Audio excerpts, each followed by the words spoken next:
And right now we have with us Dr. Georgia Cobbs from the University of Montana and Dr. Ken Miller from MSU Billings, and they will present to the board about these grants and what they will mean as far as growing our partnership with the K-12 community. So we welcome you here, and we thank you for taking the time out of your busy schedules to visit with us today. Thank you.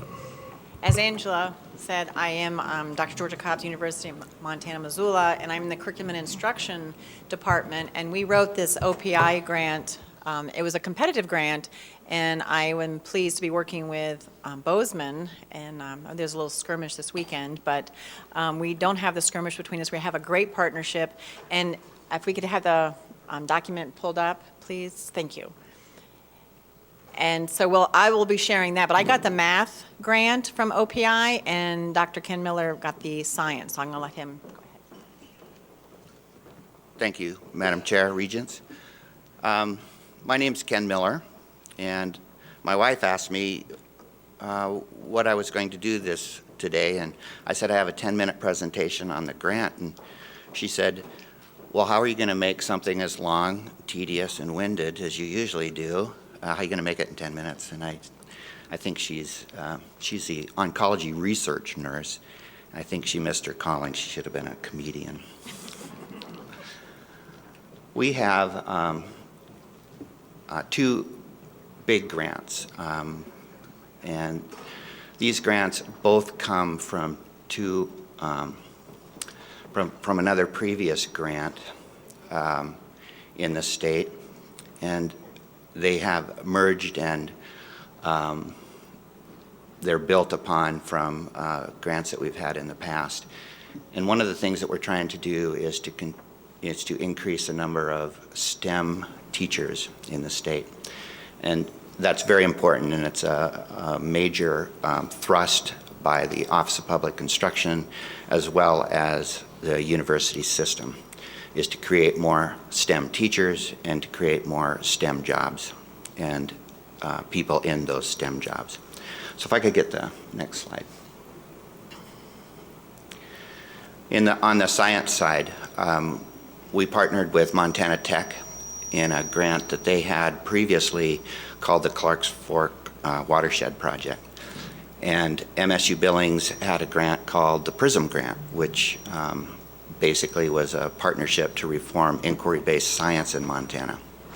Those two grants now have partnered together to create the new grant called MPRESS, which is a Montana partnership with the Regions for Excellence in STEM.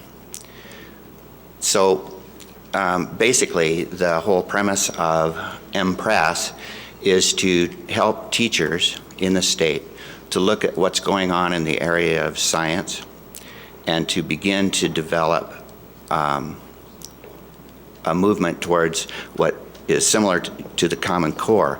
It's called the Next Generation Science Standards, which come out in December. And we will be training teachers, training trainers to be working across the state in what's called RESAs. RESA, R-E-S-A, is a Regional Educational Service Area. There are 5 of them in the state, and those are designated by the Office of Public Instruction. Those areas we will be working with because their whole goal is to provide professional development for teachers in the state. So we'll be working with the RESAs to help develop trainers for each of the regions in the state. I wanted to talk to you a little bit about what partnerships are. Colleges of education traditionally and significantly work hand in hand with K-12. We have had many partnerships. I've been in Montana for 20 years, and I've worked with Billings School District. I've worked with Hayes Lodgepole. I've worked with Lodgegrass, and I've worked with Bozeman on some other projects in the past. The ones that we're currently working on right now deal with the STEM leadership and the STEM task force out of OPI. There's the math and science grant that I was just mentioning, and Georgia will talk to you about the STREAM grant, which is the math side of this partnership grant. We also have what's called a Higher Education Consortium, which is sponsored by the special ed side of the Office of Public Instruction. And the Higher Ed Consortium gets together lots of faculty in the state from every institution. And we have discussed many, many different issues and what we can do to work together to make some significant changes. In the region, there are some partnerships. We work as a College of Ed. We require our students, of course, to do field experiences, and we rely heavily on those teachers out in the field to help mentor and to help mentor our new teachers going into the field. So that's something that we've been doing for years as far as partnerships, and it's something that's extremely important for us to continue.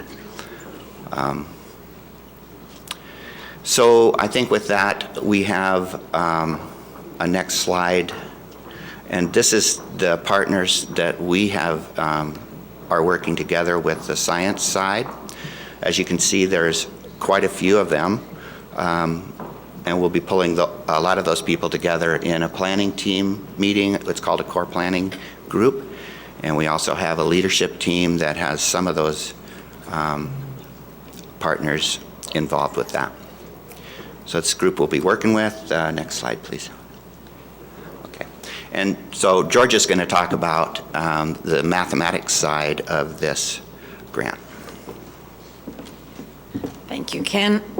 STREAM is a name that we came up with. It took a long time to figure out what that would stand for. We kind of put all kinds of things what we're doing, and it's standards-based teaching, reaching educators across Montana.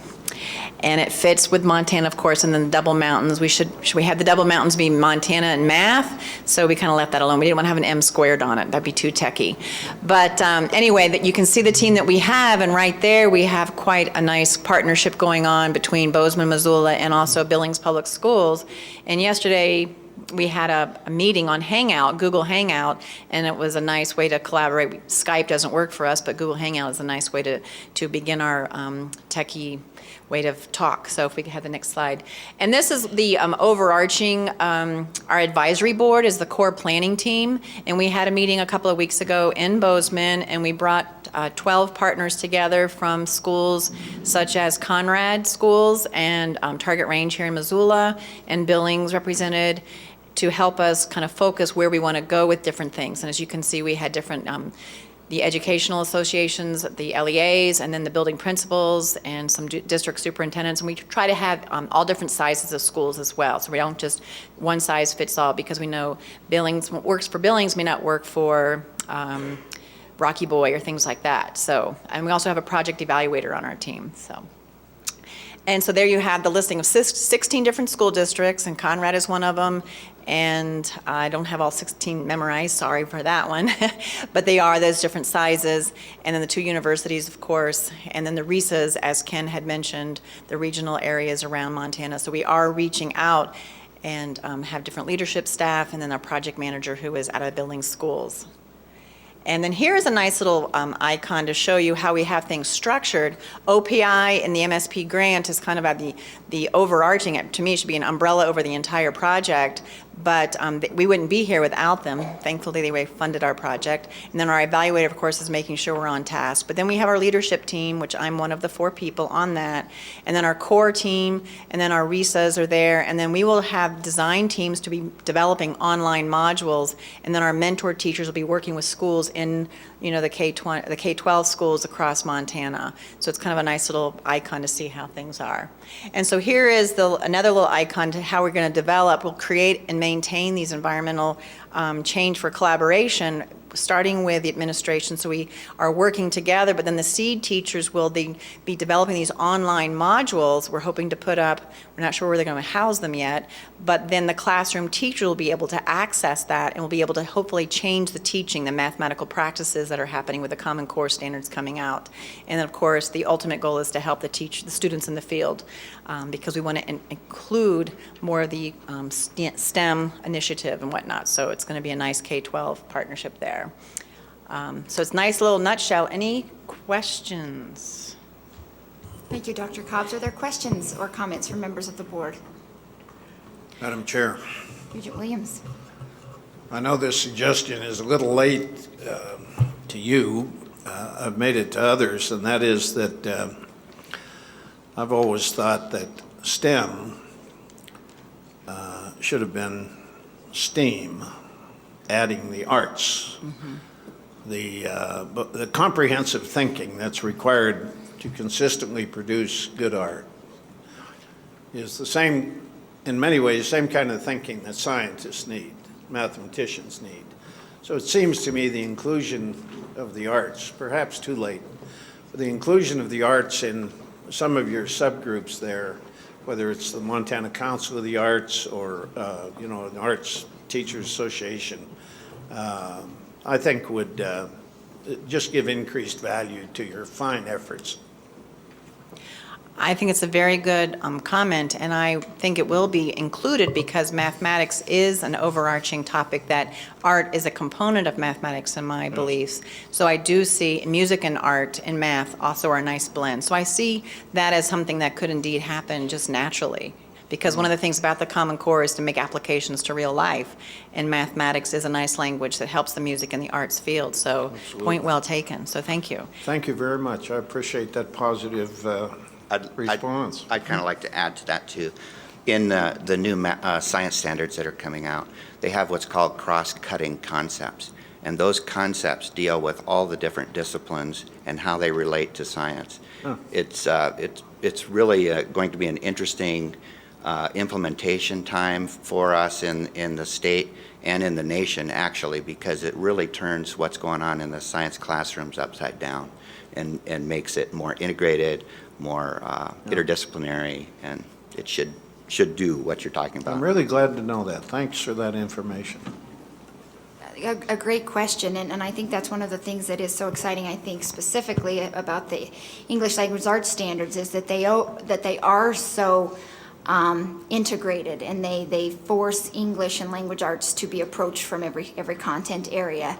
And I think that I appreciate your enthusiasm as well. My question for you, Dr. Cobbs, is you spoke about the online modules, and you were wondering where those might be housed. So would it, and I guess I'm just wondering, is that something that the task force, your group, is working on right now, as far as finding a partner?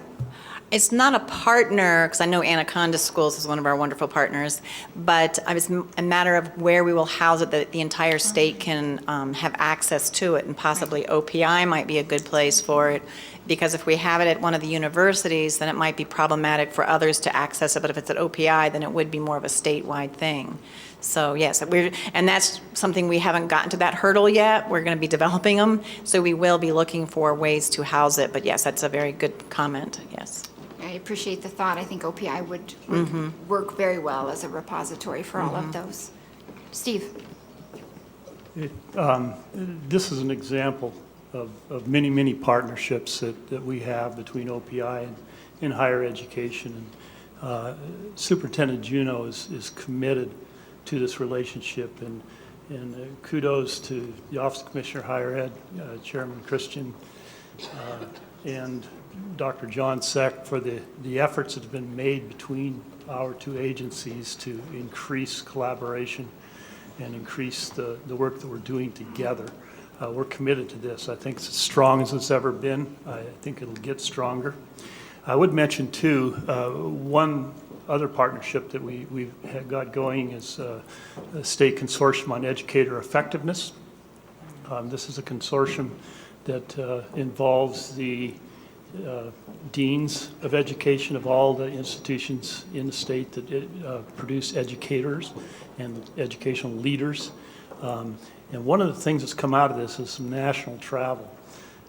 In the national travel, it is amazing how many states are envious of the relationship that we have as a K-12 institution with higher education. It's strong. We're doing some really, really good things, and I continue to hope that we'll continue to make this grow in the future, and that things will just get better. So thanks. Thank you. And I would express my appreciation for Dr. Cobbs and Dr. Miller and for all of your team, I think, for growing this collaborative partnership between post-secondary and the K-12 community.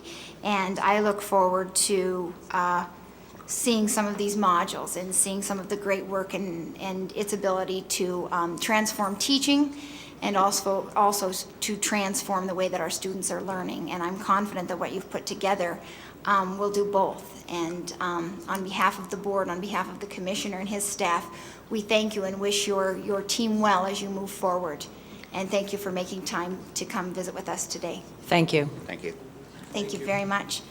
At this point in our agenda, then, we will recess for lunch, and we will all meet back here at 12:45. I'll turn over to Dr. Seck to introduce our presenters. Thank you, Chairman Teal and Madam Chair, members of the board. Yesterday afternoon, I had the pleasure of participating with President Engstrom and Dean Good in the renaming ceremony of Missoula College. And as I reflected on that ceremony last night, I thought long and hard about the words the two students shared, Sarah and Jay. And those students really spoke from the heart, and I think they truly shared how that college has changed their lives and has really positioned them for their future. And I think that really speaks to the work that we've been working on the past several years and the efforts which Regent Teal just mentioned in the two-year work plan. So with that said, first of all, congratulations, President Engstrom and Dean Good. That was an amazing ceremony. The first item on our agenda today is a discussion of the comprehensive mission expansion update, which Chancellor Grosset and I will present to you today. As you will recall, with the help of the Lumina Foundation, we were able to hire a firm, the College Brain Trust, to join us and to work with us for about a 6-month period to really focus on the next steps in the strategic plan development. And those next steps involved really standardizing the framework of those plans and configuring them into basically 4 chapters. The first chapter provides an introduction. The second chapter provides an overview of the data associated with the college, student enrollment trends, service area analysis, student success retention metrics, transfer and completion data, and Associate Commissioner Trevor has been working with us every step of the way. And then it also focuses on the initiatives within the plan. What initiatives is each college, and we're talking about the 5 former colleges of technology and the 2-year programs in Bozeman and Hamilton, which initiatives are they undertaking to help the college become a more comprehensive 2-year institution?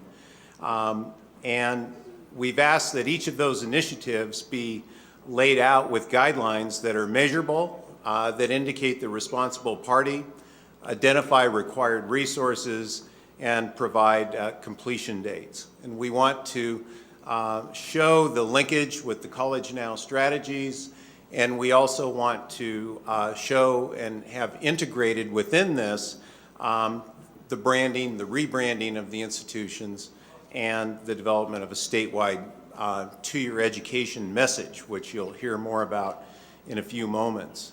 In September, the College Brain Trust visited each of the 7 campuses, working side by side with them since. And so it's my pleasure now to introduce my co-chair of the Comprehensive Mission Integration and Expansion, Chancellor Rolf Grosset, who's going to give you a bit of a spotlight on one of the colleges, City College, so that you can kind of get a flavor of what's been happening with this effort and the work with the College Brain Trust. Chancellor? Mr. Chairman, Dr. Seck, thank you very much for the opportunity to talk a little bit about a process and some events that have occurred in the life of each of our campuses, but I'll talk more specifically about City College of Montana State University Billings. I want to begin by saying once again that the Regents have as one of their primary goals in the strategic plan to increase participation in post-secondary education and to, as we heard this morning, do a better job of converting our excellent high school completion rate into more participation at the post-secondary level. And I continue to believe, and I think many of us do, that one of our best opportunities to do that will be in the kinds of programs that are found in our two-year campuses. And so the board for a decade now has really been emphasizing two-year education and putting a spotlight on it, and I think these steps that we've taken and will continue to take are really just a continuation of a long-standing effort. I also want to give kudos to John Seck for the wonderful job that he has done, and Mary Moe, his predecessor, in really putting a focus on two-year education, obtaining some national assistance in helping Montana move forward in this area, and for the really terrific job that he has done.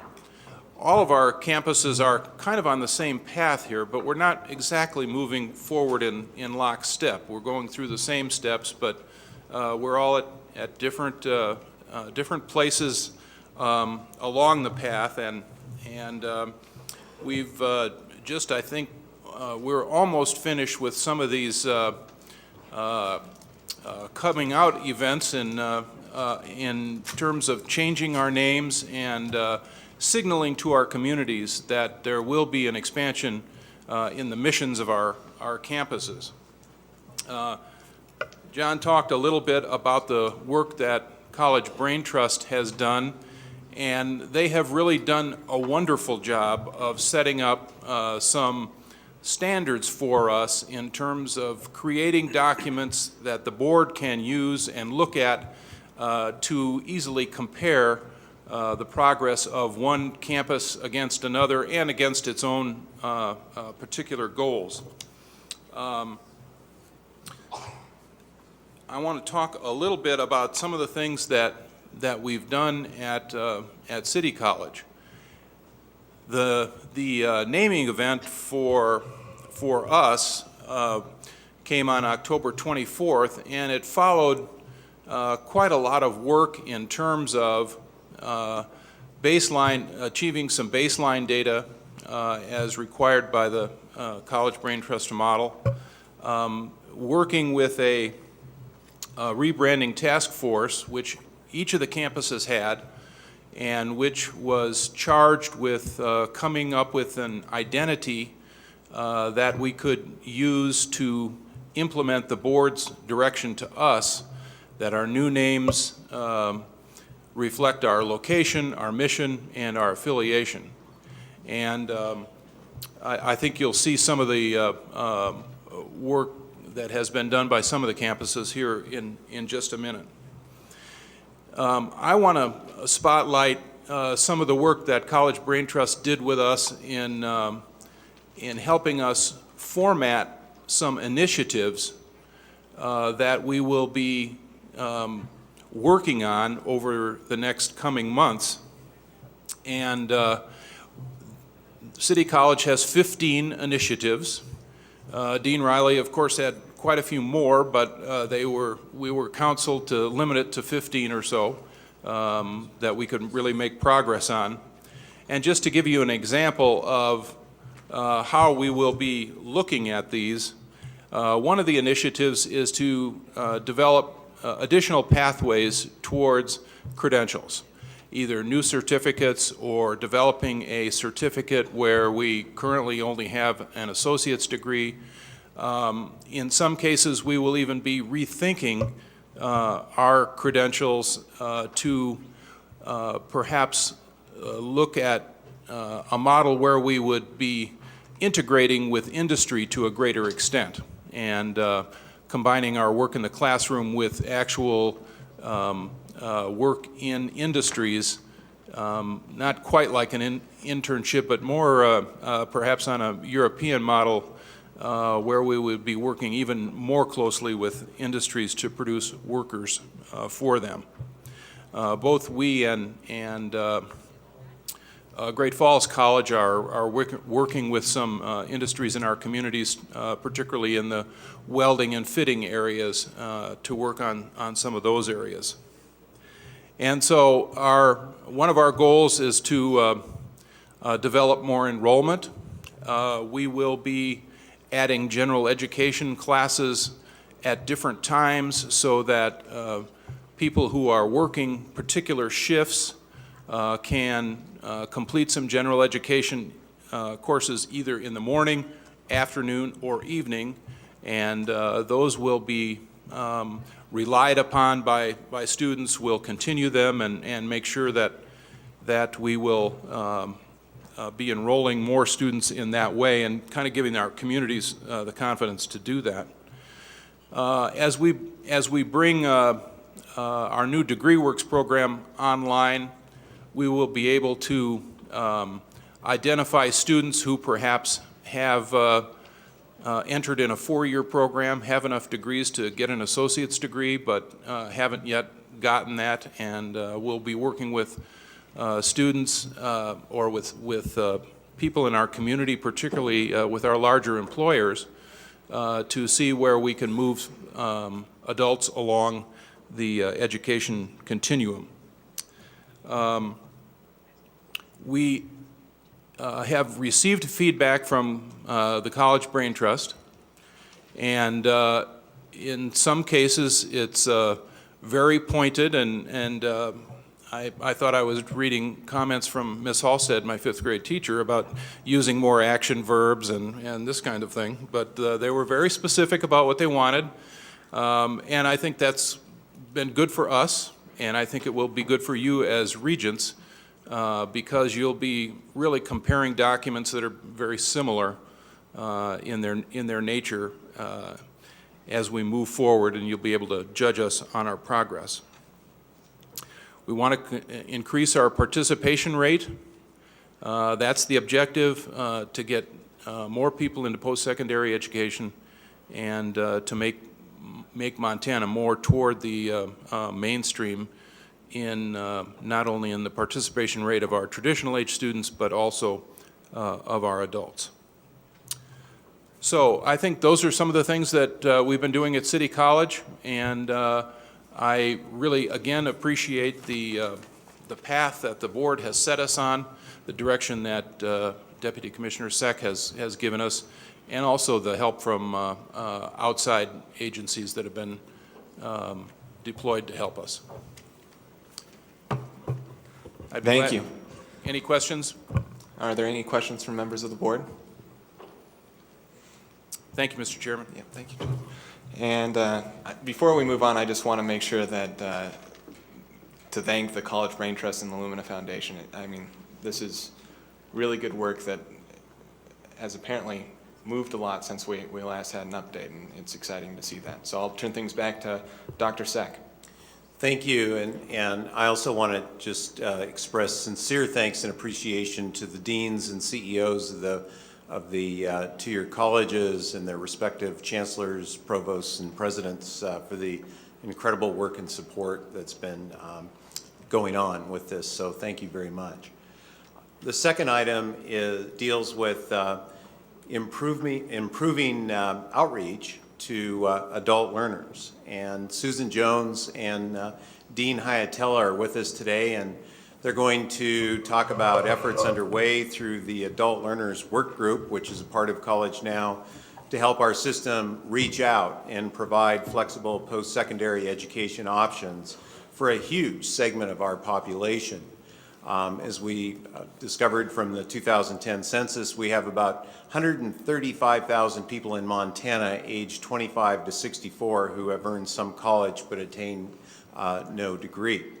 And we also have about 90,000 Montanans who are between 16 and 64 who have not obtained a high school diploma or a GED. So incredible, this is very fertile ground for us, in, particularly in two-year education in Montana. So at this point, I'll turn it over to Dean Hietala.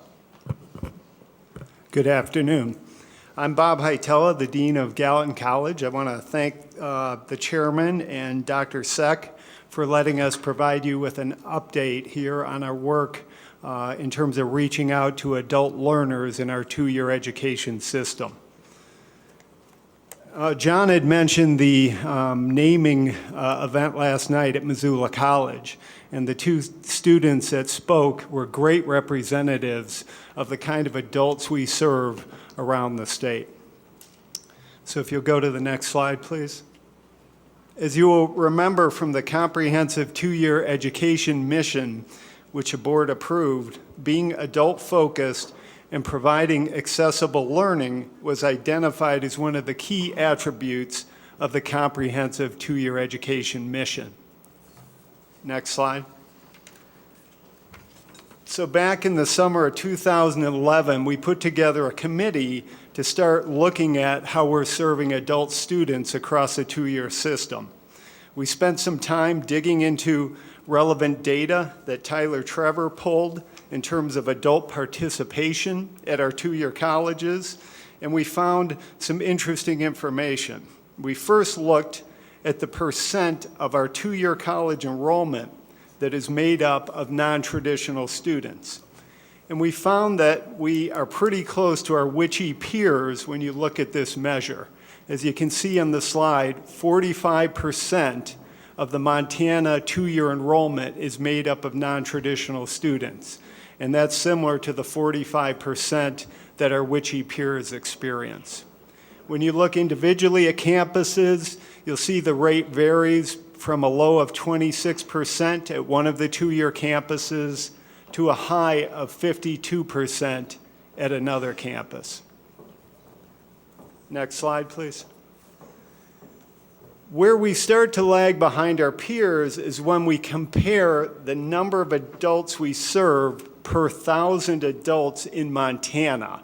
So if you look at that comparison, Montana ranks 11th out of the 14 western states. We serve 7.7 adult students enrolled per 1,000 adults in the state. The 14-state average of our peers is 21.7 adult students served per 1,000 adults. So you can see we're quite a ways behind in serving that segment of the population here in Montana. The highest state was New Mexico with 39.6 students per 1,000 adults. Another piece of information that Tyler pulled for us, he looked at some cohorts of adult students as they've moved through the two-year system. And he found that half of the adults that we engage in the MUS two-year education eventually earn a two-year degree or a certificate. So with that, let me turn it over to Sue Jones, and she's going to track you through some of the things we've been working on our committee. Thank you, Bob. So the question that we asked ourselves then, how do we determine how well focused we are on adult learning? One of the approaches we took was in conjunction with CALE, which is the Council for Adult and Experiential Learning, and they conducted what we call an ALFI assessment. That's an Adult Learner Focused Institution Inventory. Essentially, ALFI is a survey instrument, and basically what it shows us simply is what is important to adult students and how well are we helping them succeed. After the survey was done, comparative data was shared with each of the two-year campuses as well as the system office on what the perceptions of the adults, how well they matched the perceptions and reports of the faculty and staff. So each campus received that feedback, and they were able to see what their strengths were in these areas as well as their challenges. In your package, you also received a handout summary from Judy Wertheim of Kale on that particular survey. Next slide. So several things that we're doing to follow up on the ALFI results are, number one, the campuses are identifying specific steps to improve their adult-friendly practices. Number two, they can leverage the strengths identified in the assessment and use those to share with others and even scale that up even more. And number three, College Now has sent out a call for proposal to the Montana University System 2-year campuses that went through the ALFI assessment, and we will award, through the Lumina Foundation, awards up to $10,000 for a strong proposal that will show how they will improve their adult-friendly practices. Next slide. One big area that we've all been talking about for some time that's part of the adult-friendly practice is credit for prior learning.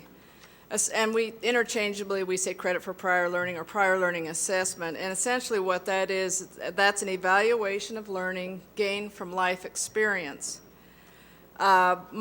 I'm happy to report that our Montana 2-year campuses do have forms of prior learning assessment available. We did a collection of information and found that each of our campuses are doing some form of prior learning assessment. That can range from anything like a credit by exam. That could be like a challenge course in an academic department. It could be a standardized national exam like CLEP, DSST, where that basically examines general knowledge, where credit can be given toward history, art, English, something in that arena. And then also we have ACE recommendations, the American Council on Education, who have actually evaluated bodies of training, such as military training, and give recommendations for credits in certain areas. ACE has been around since 1945 doing this. They also evaluate training courses and for professional and nonprofit organizations. And third, the portfolio assessment. The portfolio assessment is an evaluation and an assessment of individuals' life learning for college credits, independent study, volunteer, or community service. That's one area. About 4 of our campuses are doing that in the 2-year arena, but we would like to see more of that because we think that could be a really valuable thing to add to the adult portfolio. So are we doing prior learning assessment? Yes. Should we be doing more? Yes. Are Montana's adults aware of the many opportunities? I don't think very well. I think we can do a lot in this area to get the word out and better reach out to the adults to bring them to our campuses. So why should we do prior learning assessment? First of all, research has found that an adult student who has gone through the prior learning assessment process and earned credit toward a degree, they're 2 times more likely to persist to graduation. A Kale study of 62,000 students and 48 colleges and universities across the United States found that students with prior learning assessment credits completed degrees within a much faster time frame and had higher persistence rates than students without such credit. They also had a higher completion rate. We recently sent a team of 5 people to Washington, D.C.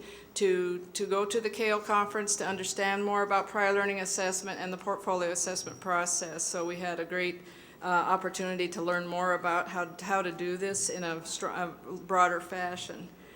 So what next for prior learning assessment? We're going to seek proposals to add and improve prior learning assessment practices on our campuses. And we're also going to scale up our PLA efforts as far as getting the word out to our adults. Next slide. And finally, with all of our adult learning friendly practices, we're going to ensure that each campus has implemented the adult-friendly initiatives and strategies in their plan. Of course, during the College Brain Trust piece of this, everybody's adding that to their plan. And we're also looking to get results from pilot projects and practice already happening on the ground and compile those into a promising practices profile to share and spread that knowledge and scale it up where we can amongst our 2-year institutions. And finally, we'll just continue to seek further expertise on serving our adults in Montana.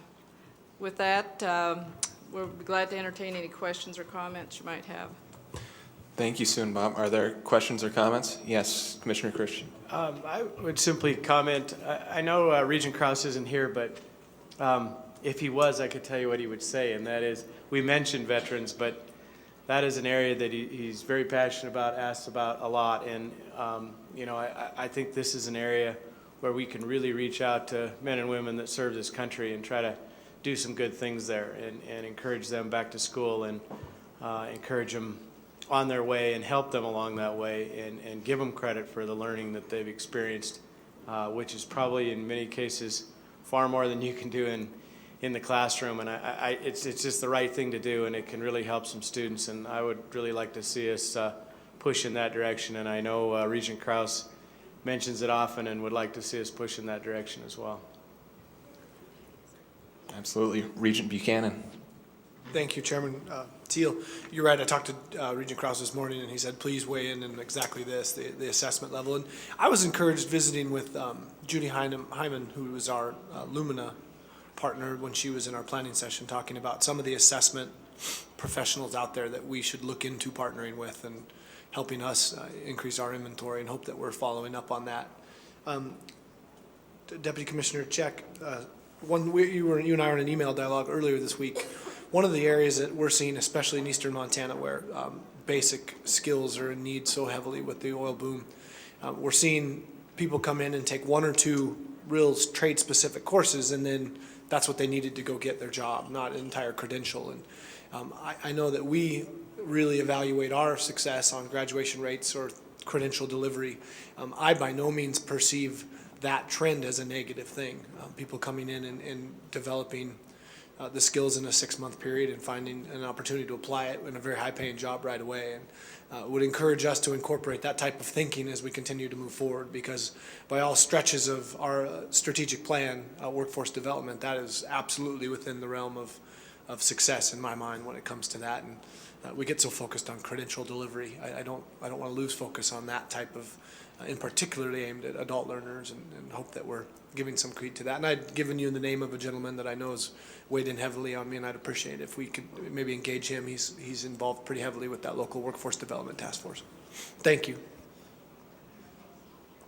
Regent Buchanan, Madam Chair, excellent point. In fact, yesterday afternoon, the two-year deans and CEOs and community college presidents and I met, and that was one of the topic areas that we spent some time working on.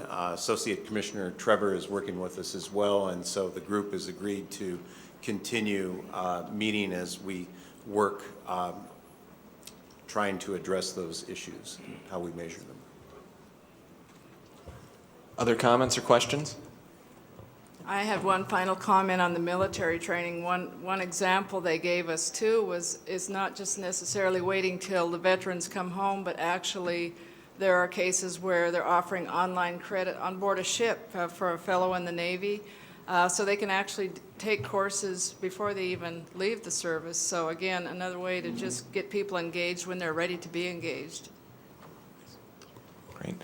Regent Buchanan. Are we doing that?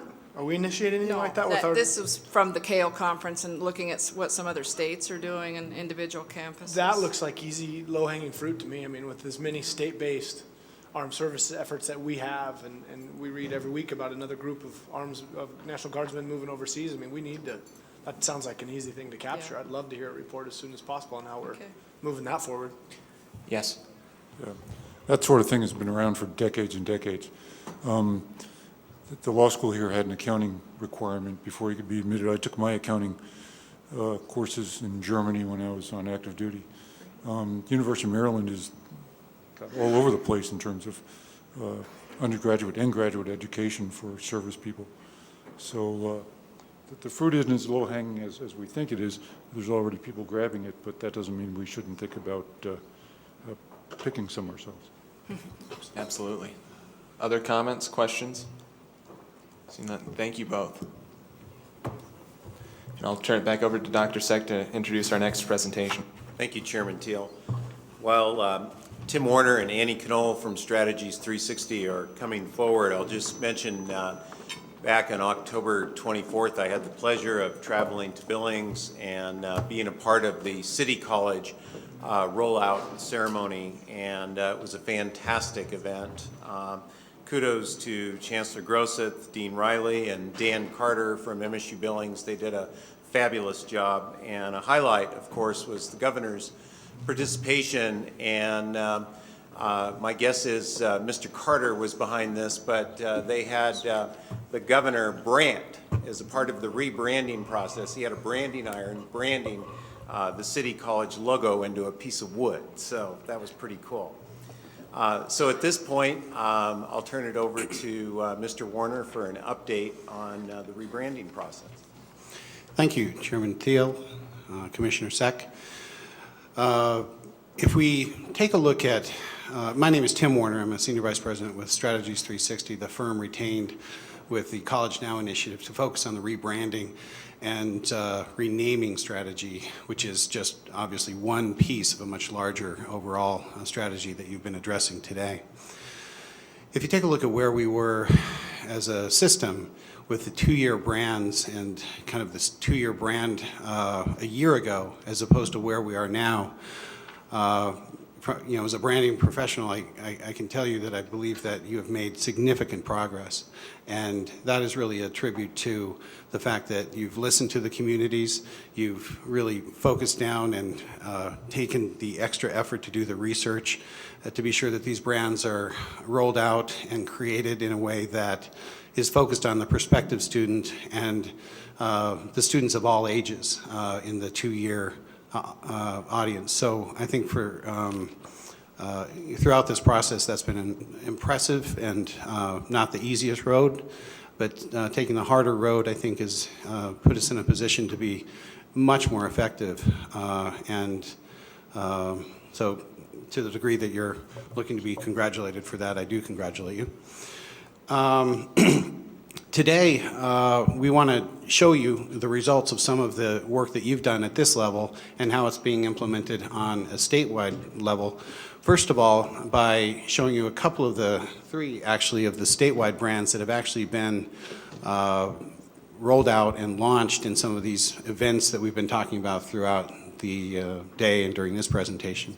These are three examples of logos that are consistent with the naming framework that you all debated, discussed, and eventually approved, the place, mission, affiliation.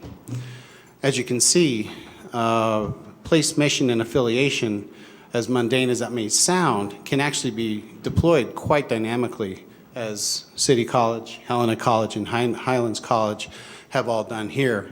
The other two-year colleges that have been renamed and rebranded are near having or do actually have their final logos, and each of the colleges have a brand task force that is focused not only on the name and the logo, but actually the quality and the deep breadth of what the offerings of each of the colleges are.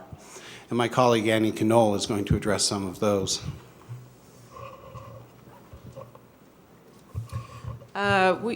We facilitate a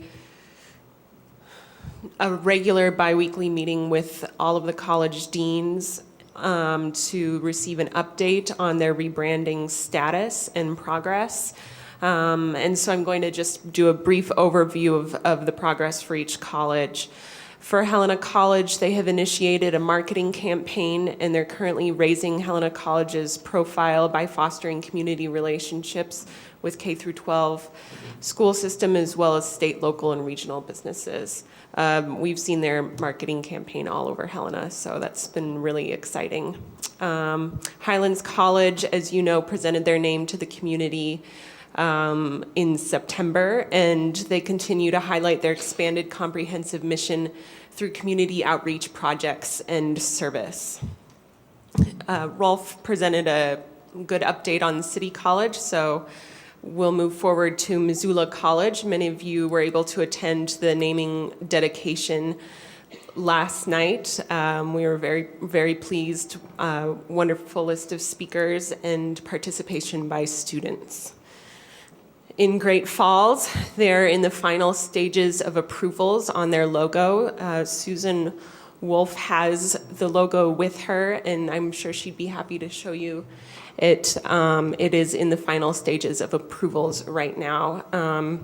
They worked diligently with their community and their students to develop that logo. It was a very, very deliberate process of community and student engagement. In addition, they're also planning their rollout event on January 31st, and it will be highlighting higher education and celebrating higher education in the Great Falls community. Gallatin College, MSU, is also in the final stages of finishing their logo, and we'll be getting approvals on that in the next few weeks. And once that is finalized, they will begin initiating a plan for the dedication event. And Bitterroot College is engaged their local brand task force to develop brand positioning and messaging, in addition to identifying key partnerships and outreach strategies in the Bitterroot Valley. Now I'll leave it to Tim to talk about the statewide brand. So these are all very powerful, strong, localized brands. Our goal is to be sure that they are lifted up to help create what is a statewide brand for two-year education and the opportunities that are at the community colleges, the tribal colleges, and the two-year colleges around the state. Some of the things that we've been contemplating is, actually building out a statewide portal for students and prospective students to be able to learn about accessibility, learn about affordability, financing of education in these areas, and going to where they are as opposed to hoping that they find these two-year educational opportunities around the state. We've had some effective statewide efforts recently. If you have not seen the Face the State presentation that featured Deputy Commissioner Seck, Dean Bingham, and a student from MSUB, that opportunity to be on a public affairs program on a statewide basis, Face the State. Normally that's something that we call them and kind of beg to be on the show. Interestingly, they called us, and they wanted to have us on that show. And by us, I mean you. And it was not a very common experience. But I think it is a testimony to the passion and the interest and the real drive in our state to become the best in the West in this area. So we'll continue our work and continue to update you. If you have any questions, Chairman Teal. No, thanks both of you. Thanks Tim, Annie, and I think that all of the deans and everyone who's put a lot of work into this deserve thanks and congratulations, because as we can see, there's a pretty great product already. With that, are there any comments or questions? Yeah, Regent Tuss. Thank you, Mr. Chairman. Dr. Wolf, I promise this will be the last question in a meeting that I ask you about Great Falls. Perhaps you anticipated this. I recently had a conversation with somebody that was very supportive of the new name and the branding effort for Great Falls College originally, but now had kind of second thoughts about that because of the confusion with the University of Great Falls. And this was a conversation I had a couple weeks ago, so I kind of wanted to get it from you, your take on this, and if there's any resources that we need to perhaps assist you with to make this transition more smooth.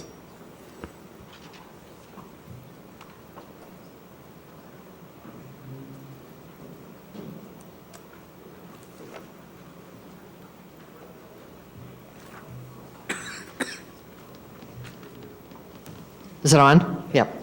Thank you. We seem to be having trouble with the other microphone. I just want to report that, I think I might have done this at the last meeting, that part of my strategy for our rollout on January 31st and why we're calling, the City of Great Falls is actually going to proclaim the whole month of January as Higher Education Month. And we did that intentionally so that we could invite all of our higher ed partners, including Northern and Billings and Bozeman and others who are already providing opportunities for higher education and the University of Great Falls to participate in this event. And we're asking them, to, if they want to have posters or materials, just to really highlight to the people and educate residents of Great Falls that higher education is available in a variety of ways, and that we're a partner with everyone to help students move forward. And I'm happy to say that Dr. McAllister provided a ticket for me to attend a play at the university, and said he'll have me come to basketball games. I have a meeting with him this coming Monday to talk about, the event in January. I've invited him, and I'm going to continue to have those conversations with him and really encourage him to participate because they are a valuable partner. We have 3 billboards up across the city right now talking about transfer students. Do your first 2 years here, get your, start your bachelor's degree here. 2 of those 3 are transfer students to the University of Great Falls. So we're doing everything we can to reach out. So. Other questions or comments? Yeah. Chair McLean. Thank you, Regent Teal. Thank you for your presentation, and I too want to express my appreciation to the campuses for the great work that they have done in these rebranding efforts, and the continued efforts to reach out to the community, reach out to the stakeholders who will be affected by the rebranding, and we appreciate that great work that you are doing. And my question for you two is, I saw in a couple of the campuses where they are reaching out locally to their K-12 community, and I wondered if in your strategic plan or if in your overall vision, if you, as the coordinators of all of this, have planned to reach out to the Office of Public Instruction. I guess, and my question, the reason I ask is it seems that it would be a natural place for us to reach out, as those are our next consumers of this product. And I'm glad to see it in a couple of communities, but I'd like to see it more aggressively pursued, I guess, on a statewide basis. Regent McLean, Chairman Teal, an excellent point. And to some degree, the local brand task forces have integrated K through 12. It's possible that we need to emphasize that more. I might ask Deputy Commissioner Seck to, if it's okay for me to redirect that question to Deputy Commissioner Seck, because I know there's some activity at his level that may be able to address your question as well. Absolutely, and I'll just give you an example. I see Dean Bingham stepped out of the room, but I'll pick on him for a second. I had a meeting with the new superintendent of Helena Public Schools, Ken Kluchin, just a few days ago, and the first 5 minutes of the meeting he spent exclaiming how impressed he was with what was happening with Helena College, the partnerships that was taking place there, the dual enrollment, concurrent enrollment, and really the foundation that has set to move forward. And had similar conversations with other people who've praised Flathead Valley Community College as an example, as another great example of what's taken place in really connecting the two-year college with the local public schools. And there are others, but Chairman McLean, that's a huge question, and one that as we work with Strategies 360 and the College Brain Trust in putting together the final plans, the strategic plans which will be presented to you, that piece needs to be integrally connected. Thank you. Other questions, comments? Thank you both. And with that, I'll turn it back to Dr. Sack. Chairman Teal, the next item is just a very brief update from both Deputy Commissioner Moisey and myself, who were appointed by the Commissioner to serve as co-chairs of the Developmental Education Reform Task Force, which was approved through the approval of the 2-year work plan back in September. On October 29, Commissioner Christian sent out a letter inviting 18 individuals to serve on this statewide task force. And I should mention, we had a very open nomination process. You could nominate someone, people could self-nominate, colleagues could nominate. The bottom line was that Deputy Commissioner Moisey and I ended up with close to 100 nominations to serve on this task force. And we had the very challenging task of sitting down and trying to call this down to, first we had it down to about 35, and Commissioner Christian said no, it needs to be smaller, and so we brought it down to about 18. But the good news, and I've shared this in email form with people who are wondering why their individual wasn't on the task force, is that we will have work groups working through the year on this, and Deputy Commissioner Moisey and I are both confident that we'll be able to engage just about everybody through the work groups. The first meeting of this task force will take place on December 17th, and we're very pleased to share that Bruce Vandal, who is the Vice President of Complete College America and has been working very closely with the Community College Research Center at Columbia University, will be with us for this first meeting, really helping us to learn about the research that's been taking place and help us really start with our planning and moving forward with this task force. Chairman Teal. Great. Comments or questions from members of the board? I want to make sure to thank all of those people who decided to serve on this task force, because I'm personally really excited about this group and its charge. We had a conversation not too long ago about how many of the challenges that we're facing stem from how we do developmental education. And so this is going to be addressing a lot of really important topics. I'm excited to participate. So thank you, Dr. Seck, and I suppose we have one more report on the statewide Workforce Development Task Force. Back to you. Yes, thank you, Chairman Teal.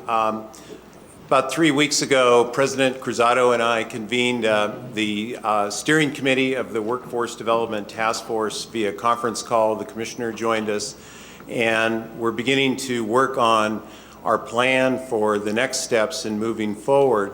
But in that conference call, we also wanted to take stock in what we've done since it was created 1 year ago at MSU in November at this meeting.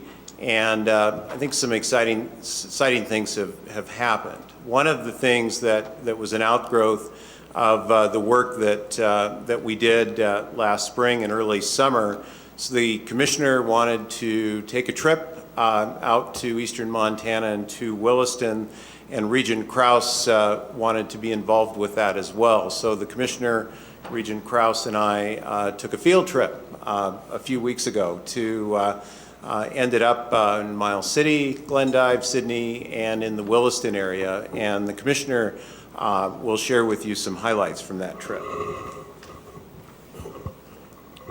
If you've never taken a field trip with Regent Krause, I highly recommend it. That's the best highlight I can share. It's highly entertaining. Everything that people say about it, which usually leads the conversation, is you can't fully appreciate it till you've experienced it, is probably true. There's a lot going on, and it's a world like no other that one's seen before. It was a very productive trip, though. We started by a visit to our two partners in community college at Miles and Dawson, and those were very productive visits.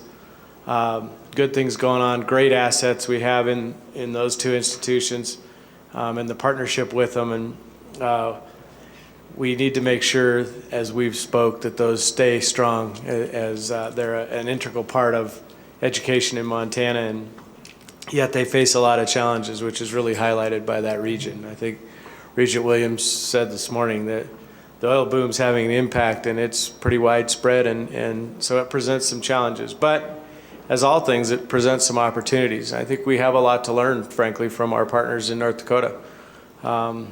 We had a good visit to Williston State, and they have a program, Train ND, which is essentially a non-credit bearing program, but is completely geared toward workforce development and partnerships with business, public-private partnerships. They're getting a lot of things done there, and they're getting a lot of training done, and businesses providing equipment and all sorts of resources. And yeah, it's changed the model, and from a purely academic standpoint, maybe that's not what every institution hopes for, but nonetheless, they're finding some ways to not only help enhance their own survival, but meet the needs of those communities for all kinds of technical training and workforce development, and they're doing a good job at it. And I think it was very productive from that standpoint that we got to spend some time with them. And we got a tour of the Williston from the mayor, which is something I'll never forget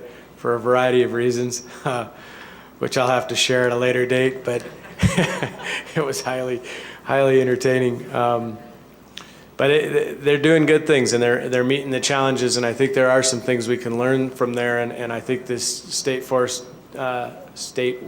workforce task force can really help with that effort and maybe move in some direction similar to Train ND and work to some of the goals that they're actually finding a lot of success in. So lots of good things happening out there.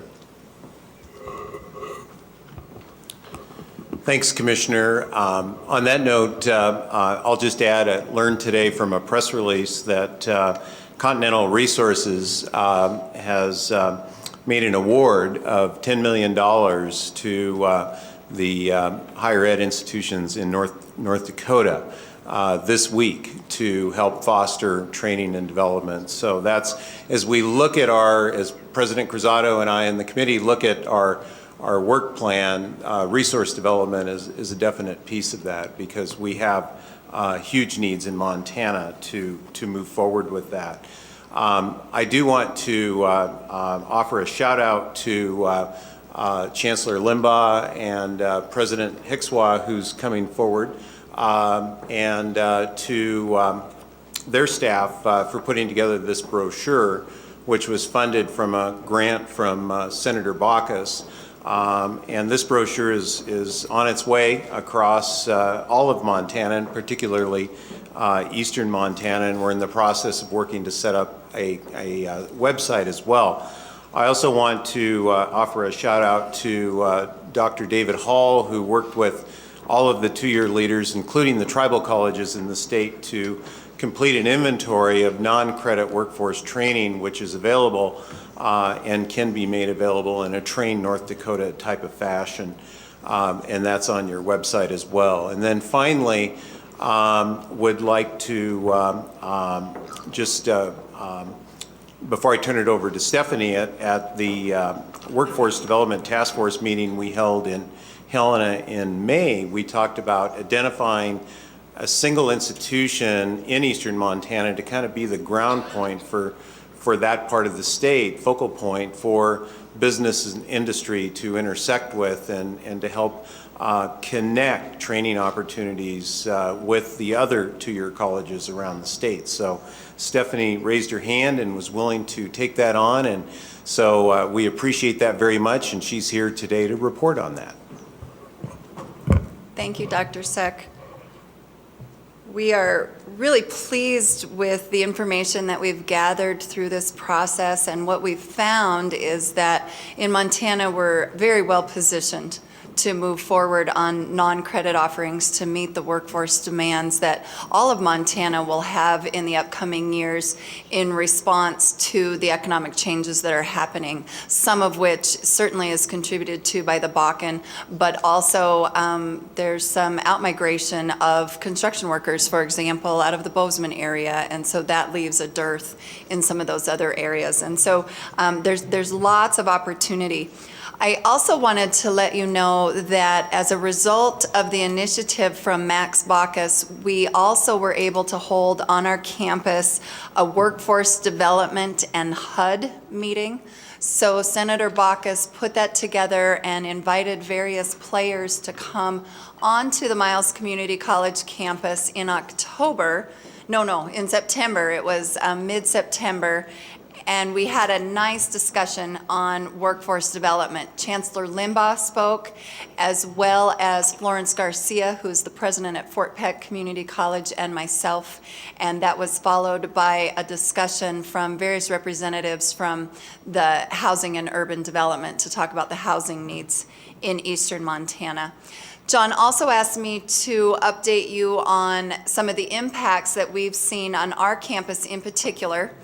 In the last 4 years, our workforce training and continuing ed has increased 71%, and that is due indeed to a strategic, intentional focus on non-credit offerings from our campus. And he also asked me to break that down into the percentages. Most of that training has been in the healthcare arena, so 44% has been in healthcare, 37% in business, Excel classes, supervisor training, communication training, those kind of things. And then 19% has been in the energy industry. Most of that has been through our commercial driver's license training. Last year, our department served 1,500 individuals in taking various programs and curricula. I think there's lots of opportunities for growth in this area. I see it as really an exciting opportunity for all of Montana and the two-year education sector, and looking at what we can do to expand those non-credit offerings in our state. So with that, I'll turn it back over to Deputy Commissioner Seck. Thanks so much, President Hickswan, for the great work that you're doing out there. Something that President Hickswan brought to my attention, this is a study from the American Association of Community Colleges Non-Credit Enrollment in Workforce Education Study, and it highlights several states which do provide funding for workforce education from state general funds. We spent some time talking about this yesterday in our two-year meeting, and Dean Wolf, who is from Oregon, spoke to the model that Oregon used to incentivize the development of workforce training within that state and providing some state support for workforce training. And so we've had some good conversations about that. The challenge that we're facing in Montana and North Dakota and other surrounding states is that with the rapid natural resource development, there's the two-year colleges and the universities need to be able to respond rapidly to meet those needs. So we obviously, the resource piece is an important piece we'll have to address as time goes on. Great, thank you, Dr. Seck. Are there comments or questions from members of the board? Mr. Chairman. Regent Williams. Thank you. I'm wondering, Doctor, or perhaps presidents or chancellors might want to get in on this as well. With regard to the resource development in eastern Montana, we've heard a great deal about our colleges, including 4 years, but particularly the 2 years, trying to meet the needs of the jobs that are coming on in oil and gas country. I haven't heard anything about the task of trying to assure a relatively secure community, nor about environmental concerns. Oil and gas leaves a fairly small footprint, with the exception of their influence on water. Now, I know that many of the jobs that might be environmental jobs are usually produced by the four-year schools, but I'm wondering what we're doing about those jobs. Thank you very much for the question, Regent Williams, and Madam Chair, members of the board. That's a very important question. In fact, last spring, when Pat Wise from the governor's office, David Hall, and I conducted a series of interviews across the state from Sydney all the way to Missoula and Libby, talking about workforce training needs and what the issues were time after time in eastern Montana, particularly in communities like Sydney. The issue of community development, impact to the community surfaced, and it's first and foremost on their minds because these small towns are experiencing huge influx of population. Much of it's temporary, transient type of population, but much of it is permanent as well, and it's having a huge impact on their civic infrastructure, roads, water, sewer, so forth and so on. So I think when this board created the Workforce Development Task Force a year ago, one of the reasons why they chose the chairs they did is that it's going to involve not only the two-year colleges, but the universities and the four-year units working together and ensuring that we have the people with the training, the expertise, the degrees available to move in to those communities. If I may, the president of Williston State set up a wonderful breakfast for us on our first day there, which included the mayor, their Economic Development Authority, also representatives of their House and Senate. And one of the real takeaways for me from that breakfast was the fact that that area has been able to attract people from other parts of the country with the economic recession. They've been able to get people from Texas, Oklahoma, those types of places to move up to Williston and Sydney to take jobs. And they said they're concerned once the economy begins to show even greater improvement and the technology that's being used is the fracking technology is used in to greater level down in places like Oklahoma and Texas. They're going to find it more difficult, a more difficult time attracting people to relocate to places like Williston and Sydney. So they really do view the local colleges and the local universities as being key and critical to meeting those workforce needs. Regent Williams, I'm wondering if Chancellor Blackketter, who I know has been involved in that area, would be willing to speak to your question. Okay, and Chancellor Limbaugh.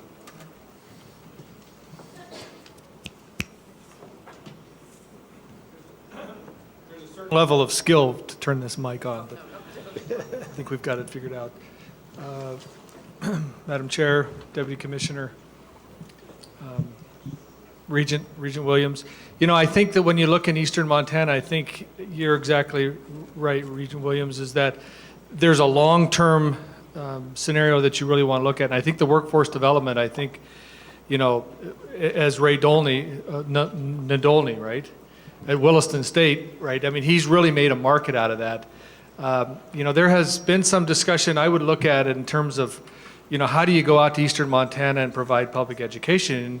One of the kind of the wild ideas that I've thrown out a time or two is, you know, maybe you put a dormitory with a small classroom out there. So then you have an ability to provide education out there in that part. We do have some state resources already out there. I mean, that could be a possibility so that you provide what they need right now for them as you start to develop sort of the distance education or centers for higher ed in that part of the state. Certainly MSU has a facility that we visited when we were there that would provide some opportunities. I'm sure they're taking advantage of it. But I think you're going to have to wait for this thing to level off a bit before you can sort of reach some common sense about what you really need and who's going to be there. Because the nurses and the city planners and the business people, those are the people that will be there for a long time. Chairman Teal, I believe Chancellor Limbaugh would like to offer. Regent Williams, to answer your question directly about the environment, Northern hosts the Montana Environment Training Center, and its goal is to go out and train individuals working with water quality, wastewater management, that type of thing. We've been doing that for about 20 years. And in our academic program prioritization review, we're looking at taking what is currently a program that was just brought out of moratorium, our water quality management program, and resurrecting that. So you were asking specifically about what institutions are doing to address the environment, and those are the two things that we've already had success in, and we're looking to shift more resources into that program, because right now our faculty are already helping with continuing education and ongoing professional developments through the METC, and we want to expand that back into the kind of academic program it was originally. Great.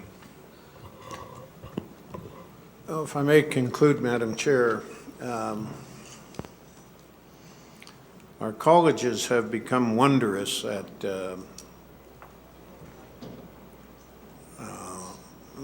nimbleness in preparing for job needs. They can, not literally, but they can change some of their curriculum and courses on a dime by demand, certain courses. And they almost always do that in response to industry's need. Well, communities and the environment don't get that same kind of attention. And colleges and universities don't turn on a dime when suddenly small communities in a place like eastern Montana or western North Dakota are being overrun by this tidal wave of population, infrastructure, and new demands. It takes a while, I know, to educate people to deal with those kinds of small town or urban needs. But it does seem to me that with regard to some of the people that Dawn mentioned, for example, nurses, we want to be sure that our colleges, particularly our colleges, are prepared in those occupations. I'll call them unusual occupations, whereas a usual occupation in this situation would be diesel. Right? We want to be sure that that nimbleness and flexibility of our colleges also meets the demands of community and the environmental demands. And I suspect that there are plenty of them in eastern Montana right now. Thank you. President Cruzado. Yes. Madam Chair, Regent Thiel and Regent Williams, I certainly appreciate those comments. At the same time, I would be remiss if I don't remind our audience that there is a wonderful agency that meets the needs of our communities, and it's called Extension. Our people from Extension, deployed in 55 of our counties, have their ear on the ground to make sure that they recognize the needs of our communities, both in agricultural needs, but also in community development needs, and in addition to that, with the youth development as well. So I'm sure that there are many extension agents at this moment that are watching this and thanking you for those comments. Thank you. No, and thanks for reminding us of that. And I think that also President Cruzado deserves some recognition for delivering a memorial lecture on extension at the APLU conference recently, and being a great representative of Montana State University and the university system. So thanks for all that you've done. Are there other comments, questions? Seeing none, I think that's the end of our committee. And I suppose we'll take quick public comment on any item on the 2-year agenda. Seeing none, I'll turn it back over to you, Madam Chair. Thank you, Regent Teal. A great conversation, and thank you, everyone, for your hard work on each of those efforts. We will now break until 2:20, and if folks could be right at the table ready to go at 2:20, we have a very big budget agenda ahead. See you in 15 minutes. Okay, we now begin the Budget Committee portion of our meeting, and we will begin with an information item regarding opportunities in employer health care delivery, and for that we will look to Connie Welsh from the Commissioner's Office.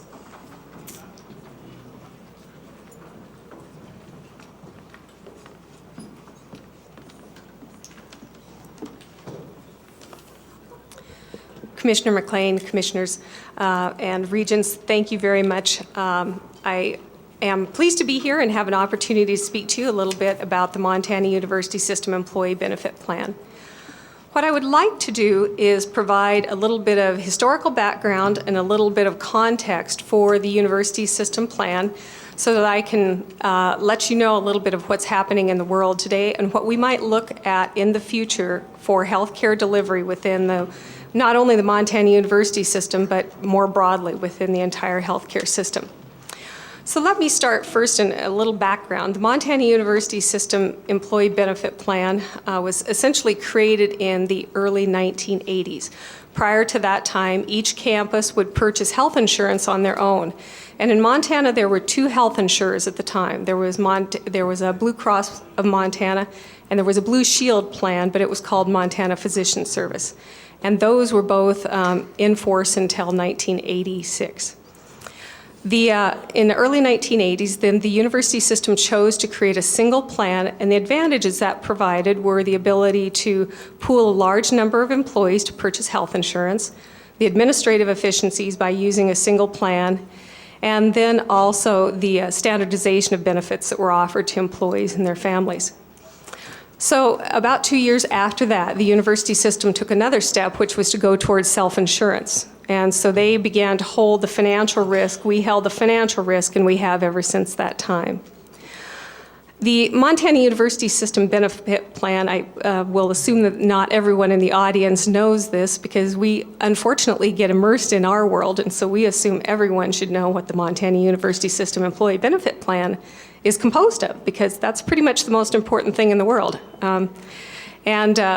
What we offer actually is the Montana University System Employee Benefit Plan covers 18,000 Montanans. That includes not only our employees, but also retirees and their dependents.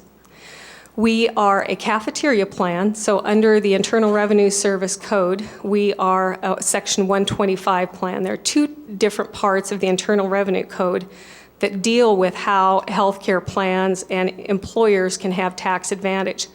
One part of an employer health plan permits the employees to have their premiums taken out before that money is taxed, and that's a great advantage. That's in sections 105 and 106 of the Internal Revenue Code. Section 125 is another portion of the code that permits what you would be familiar with as flexible spending accounts or dependent care accounts, which again, on a pre-tax basis, allow employees, and this is important, to set aside money before taxes to pay for health care or dependent care expenses. That's a fairly common mechanism for most employers and for large employers in particular, and we've continued with that. Now fast forward a little bit to, I would say, 2008 and 2010. If anyone is able to pick up a newspaper, turn on the television, go online, drive down the street and look at a billboard, and not hear something about healthcare financing, and I'm just going to say it, the Patient Protection and Accountable Care Act, also known as Obamacare, let me know where that is, because I've not found that. But that's been a big cultural thing and a big political issue for us to look at. And there's a lot of information and misinformation around how that will impact our lives. For the Montana University system, we looked back a number of years ago, and this links back to the little history lesson on insurers. In the early 2000s, we took a look at the fact that from 1986 until about 2002, so we had 16 years where there was one domestic health insurer in Montana. And we all kind of know what our choices are. There is we go and we work with the one health insurer we have in Montana, and that's what we did. Then in 2002, there was a creation, another health insurer came into Montana, a domestic health insurer filed. That's Allegiance Benefit Management Plan from Missoula. Around that same time, New West Health Services was created by 7 hospitals here in Montana, and they created a health insurance plan that covered not only their employees, but in order to kind of spread the administrative costs, they opened it up as a health insurance plan sold widely in Montana.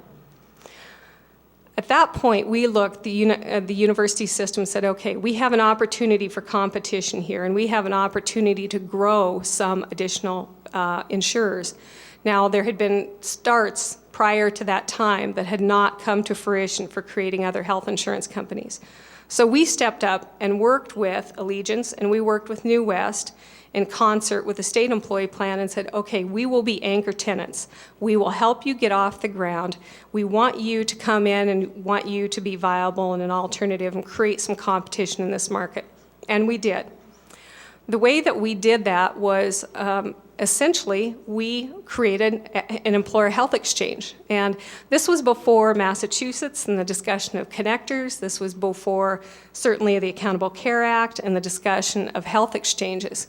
But what we did is agree on a single benefit plan design, and for those of you who are on the university system plan, you'll recognize it as a managed care option. And we had that same benefit plan design administered by all of the carriers. So New West would offer that, Allegiance would offer that, Blue Cross would offer that, Peak Health Plan was another one that came in and would offer that. We set up the conditions for there to be competition so that employees would have an identical benefit plan, but they could shop for what suited them best as far as price and as far as the providers that were going to participate with that individual plan and provide care. So we still continue and provide that today.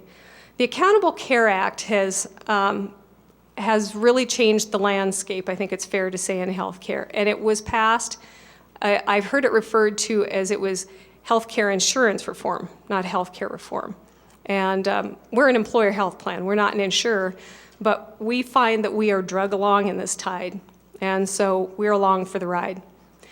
What the intent was really, and what we're seeing go through with the Accountable Care Act, are expansion of people who are covered so that we have coverage for more people, and we do not have some who participate in the system and receive care but do not contribute to the cost of that per se, and those who do, those of us who purchase health care do pay those uncompensated costs.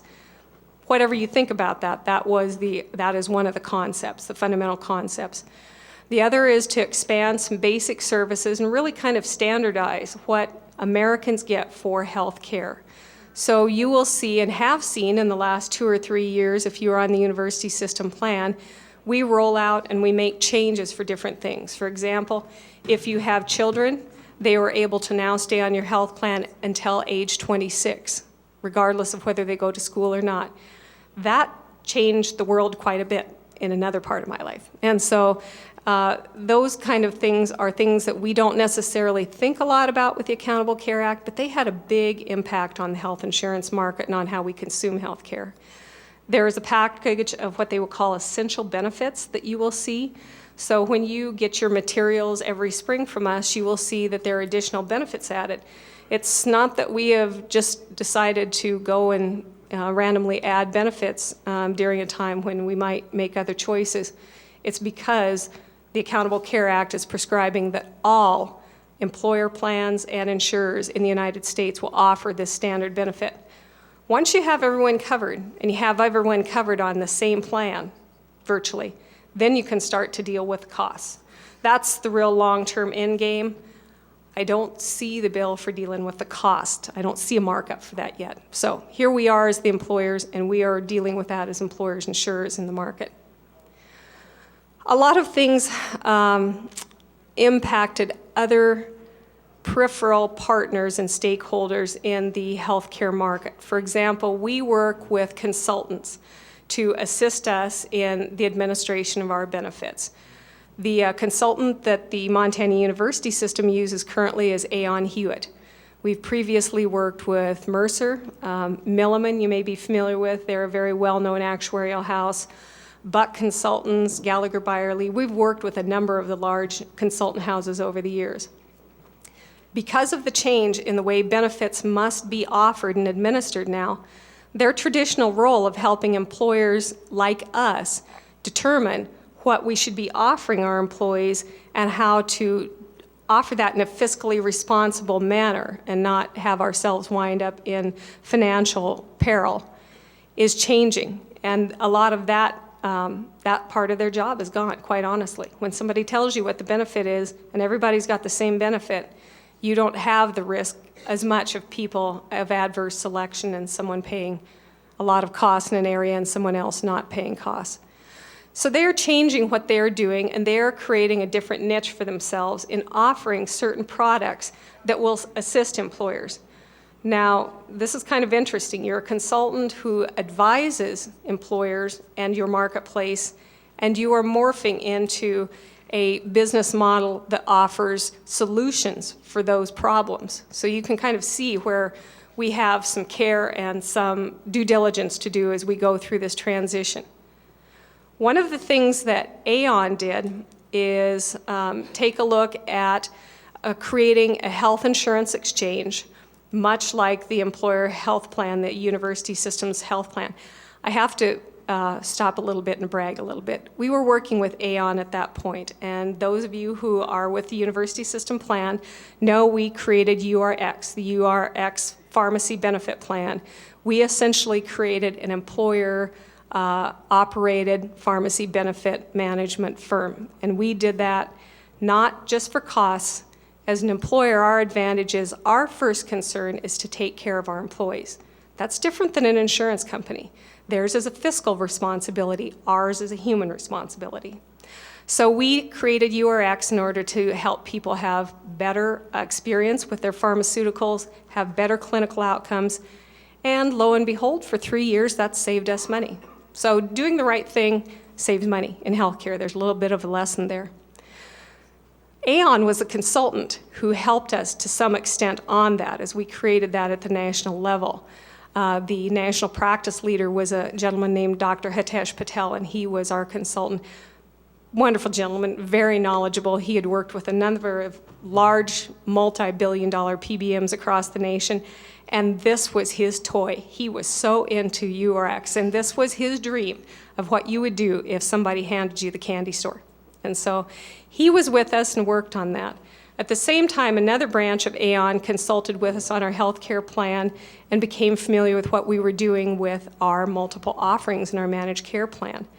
So March 23rd, 2010 was the day the President signed the Accountable Care Act. That was a Sunday. I was sitting with those gentlemen in my office on that day, and at the time, the director of the University System Benefit Plan was Paul Bogomil, and we talked about the Accountable Care Act.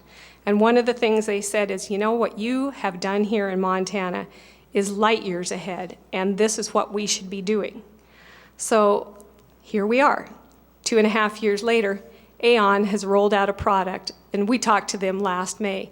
We were the inspiration for their product. So I think that that's pretty neat. Sometimes in areas that you would not expect, that for them the idea didn't come from California or New York, it came from Montana. So what are they doing? And let's talk about health insurance exchanges just real briefly. A health insurance exchange, again, as I described it with the managed care market here, is to permit employee choice so that they can take their money and go out and shop for health care on an open market. We do it on a limited basis with a variety of offerings as an employer. The Accountable Care Act will create a health care marketplace and exchange, first for people who are not buying insurance through their employer, who are individually buying insurance. And then ultimately that will involve people who have group health insurance through their employer. Aon and others like them, Towers Perrin is another one, I believe Milliman. I know that there is a Regional Blue that is working on putting together a healthcare exchange, and those are private healthcare exchanges. So those are ones that their clients can come into. And what Aon has created is an exchange that's nationwide, But the way those work is they do not work with self-insured employers like us. Employers would have to come to that exchange and buy health insurance off that exchange in order to participate. So that's a different model. That's a different way of kind of pooling risk. And it's interesting. What's old is new again.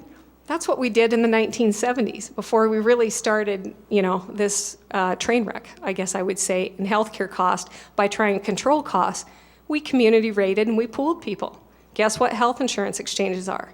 We're going to pool people. That's, good idea. I'm glad we got that. One of the things, though, that will be something we have to take a look at is those insurance exchanges, and we'll have to remember this for our employees and our students and others. The rules around there are not to permit older participants to have extraordinary rates. The idea is not to price them out of the market, but to get them into the pool. So there is a formula where the oldest rate category in the exchange cannot have premiums that are charged to them that are more than 3 times the cost of the youngest rate band. So there's good and bad to that. One of the things that we will face is if you are younger or if your employer group is younger, you will be subsidizing older workers. And that's what we did in the 70s and 80s. We did do that in pools. But that's not something that we have been aware of and been familiar with now. So those are changes we'll take a look at. As far as where the university system is headed here, we are looking at 2014 is a big year for implementation of the Accountable Care Act. And so at this point, we are due to go out and bid again for health insurance carriers. We have continued to keep the market competitive in Montana. We worked with, when New West was sold by their hospital owners, a portion of their business went to Pacific Source. And we worked with Pacific Source, and again, we were an anchor tenant and offered to help them come into Montana, and they did. So we're seeing, and we think that it's important to maintain some of that competition. I've lived and I've worked in the environment where you have the one insurer, and there are reasons why that does or doesn't work for an employer. And so we are at this point continuing to look at that. We are continuing to look at how that insurance exchange is being created. We have been asked to talk to various groups who are working on the private exchange as well as working on the state exchanges. In Montana, the Commissioner of Insurance received a $1 million grant for exploration and development of a health insurance exchange, but across the United States, that's going to be slow and bumpy because the exchanges are coming up in fits and starts. So the lesson to this is, what we will be doing over the next 5 years is keeping the university system safe, providing choice, providing good benefits that we're required to by law at the most economical price that we can provide that. We will provide expertise and service to those who are looking to create competition within the Montana market. And we will then look at how that market moves and see whether or not there is a different model. And I think there will be. I think that there will be some opportunities for the university system to look at different models. We don't have the infrastructure matured, in my opinion, at this point to do that.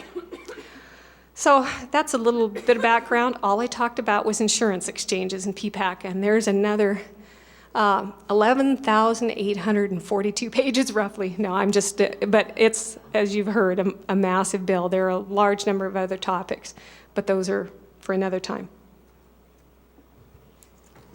Thank you, Connie. We appreciate the presentation. Are there questions or comments from members of the board?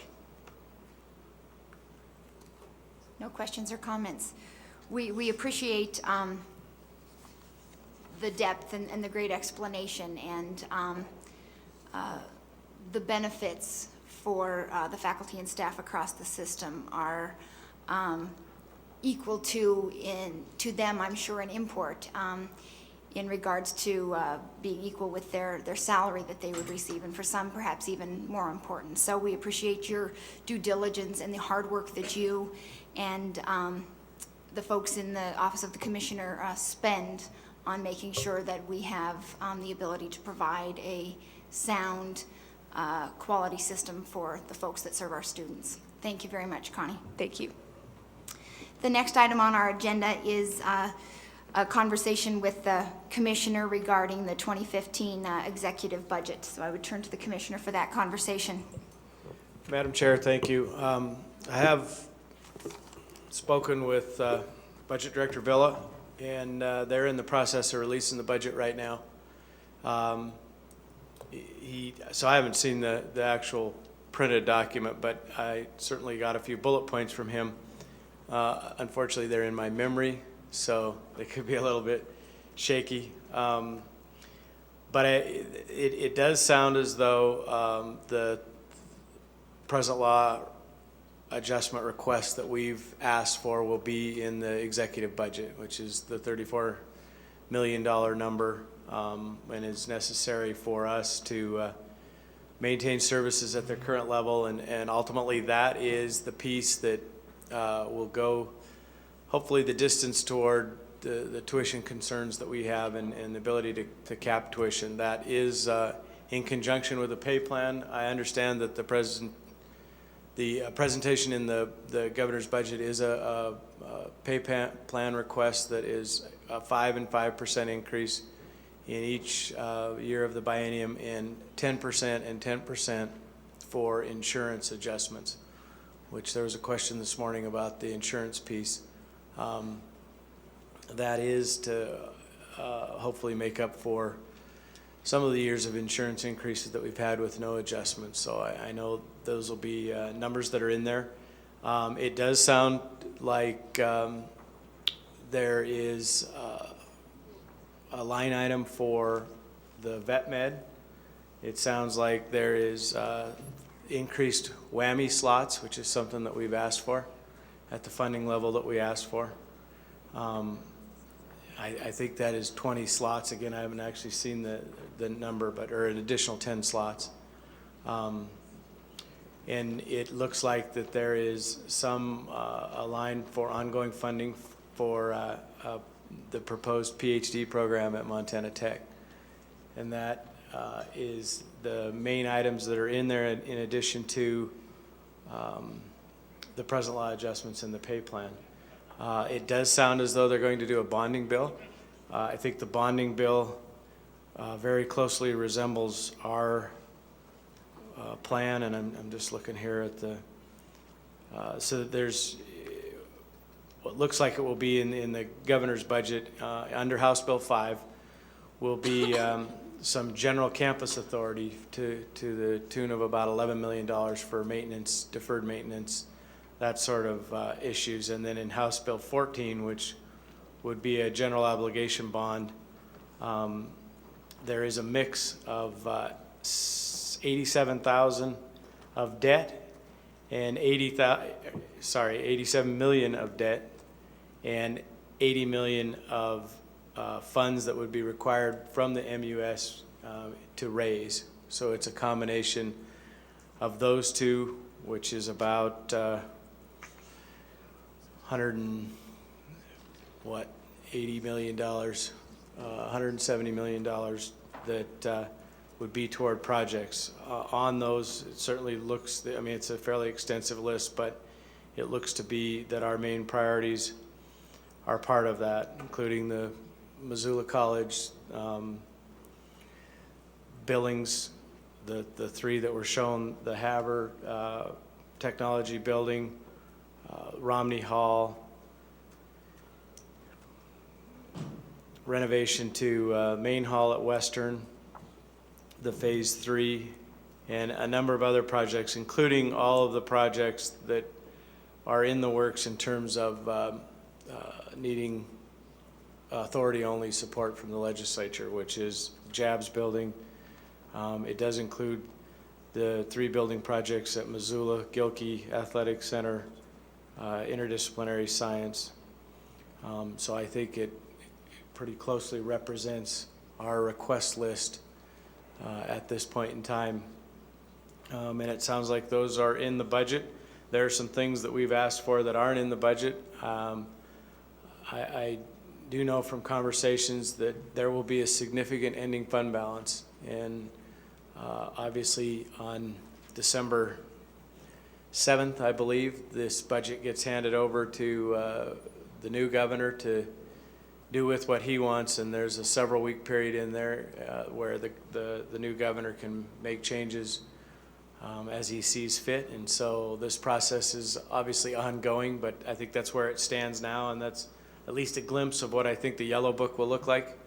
And I think it will be available yet today. My understanding is Dan's doing a press conference at about 3, and we'll release all the details, including the Yellow Book itself. So we'll know more about it very soon, but I think that's sort of the highlights or what's in there. I think that's very encouraging for us. Obviously, it's been a tremendous priority of this board to do what it can to see that we hold tuition down, and obviously a pay plan for our associates and present law adjustments is what we need to address that, and it looks as though the requests that we will need are in there. I obviously, there were some questions at lunch about that. That's the needs that we have in order to continue to maintain services. It's not a lofty budget, but I don't think that was necessarily even our request.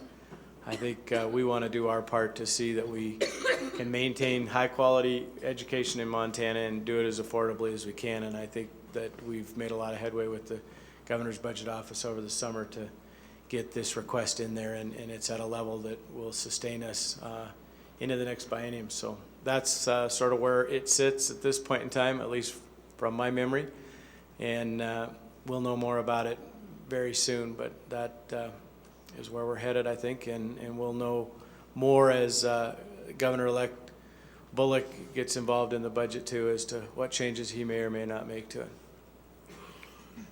Thank you, Mr. Commissioner. Are there questions or comments from members of the board? Regent Buchanan. Madam Chair, Commissioner, you talk about the bonding bill being partly proposed as bonded and the other part being requirements for campuses to match. Is it an equal ratio for every request, or is it specifically broken out per request on our list?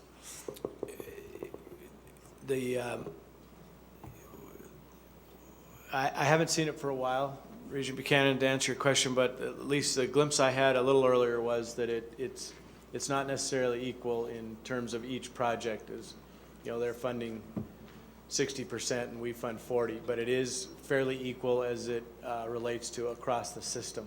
So what I had seen before is fairly evenly dispersed from east to west, and the cash going to each of those, or the cash that would be generated from the bonding bill, and the fundraising requirements are fairly equally dispersed within our system, but not necessarily equal to each project. Regent Williams. Commissioner, is the on that list, if you have a complete list, is the Montana Historical Society building in Helena included in the bonding? Regent Williams, I don't have the complete list, but my understanding is that it's not. I don't know that for sure, but at least the glimpse I'd seen before, it was not on it. They look to me to be primarily structures within the university system. Further questions or comments from members of the board? Thank you, Commissioner Christian, for your communication with us and with the governor's office as this whole process has materialized and played out. We will now move on to item C, and for the conversation on that, I will turn to Terry Least from MSU. Chair McLean, maybe if I can make a comment.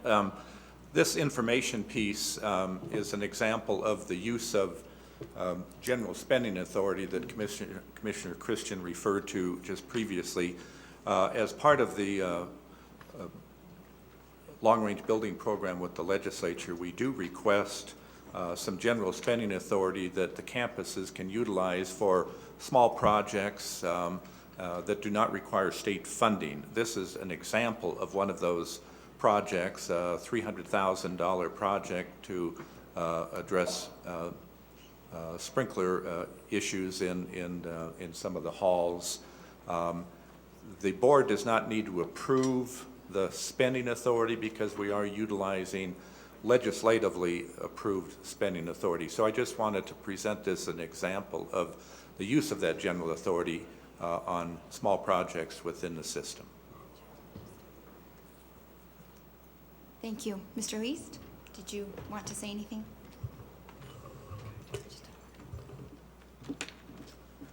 Madam Chair and members of the board, I really don't have anything further. There's a project going on in Linfield Hall already, some access issues, elevators, restrooms, that type of thing. And as we open up that project, it's more of a code issue that we need to put sprinklers in this particular part. So that's the genesis of where this is coming from. But certainly if there's any questions, I'd be happy to answer those. Are there any questions or comments from members of the board? Thank you. We appreciate it. Madam Chair, I did just get an email back from Dan. He confirmed what I thought I'd heard before, but I think the ending fund balance for the Schweitzer budget is $410 million.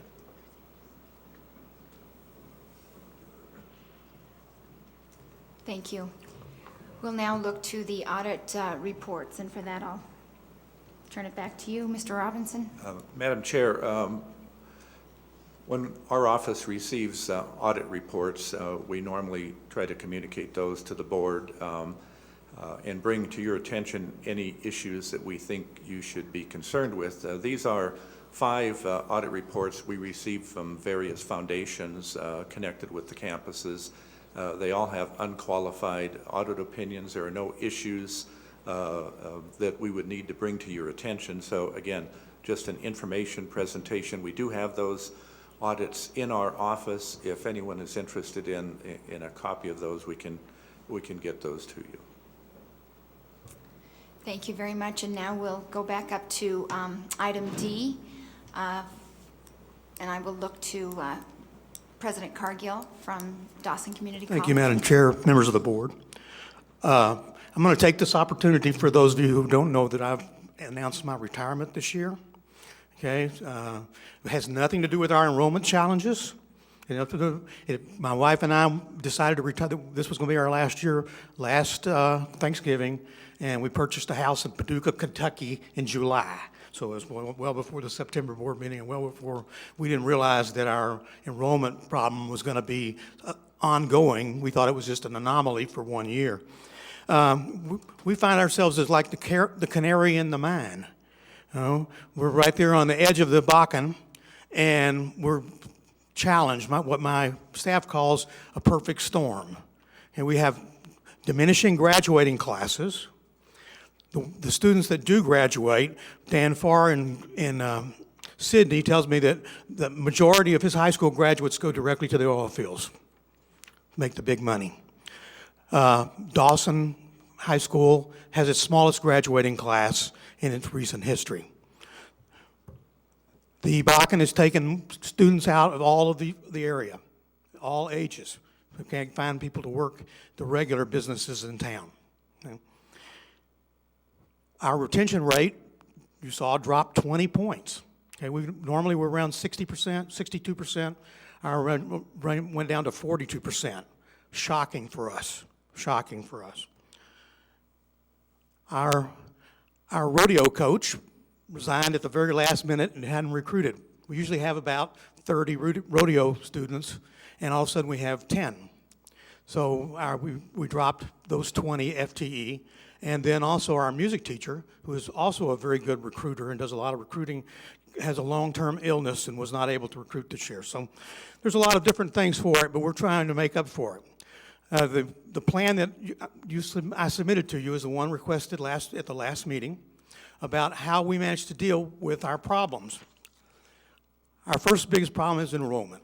How do we get enrollment up? So we've come with a number of strategies to do that. Okay, we have classes opening every week.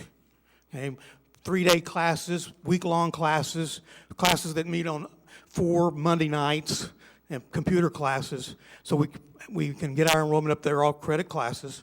We'll have syllabi, and they're well vetted. We've asked our community to support us. Okay?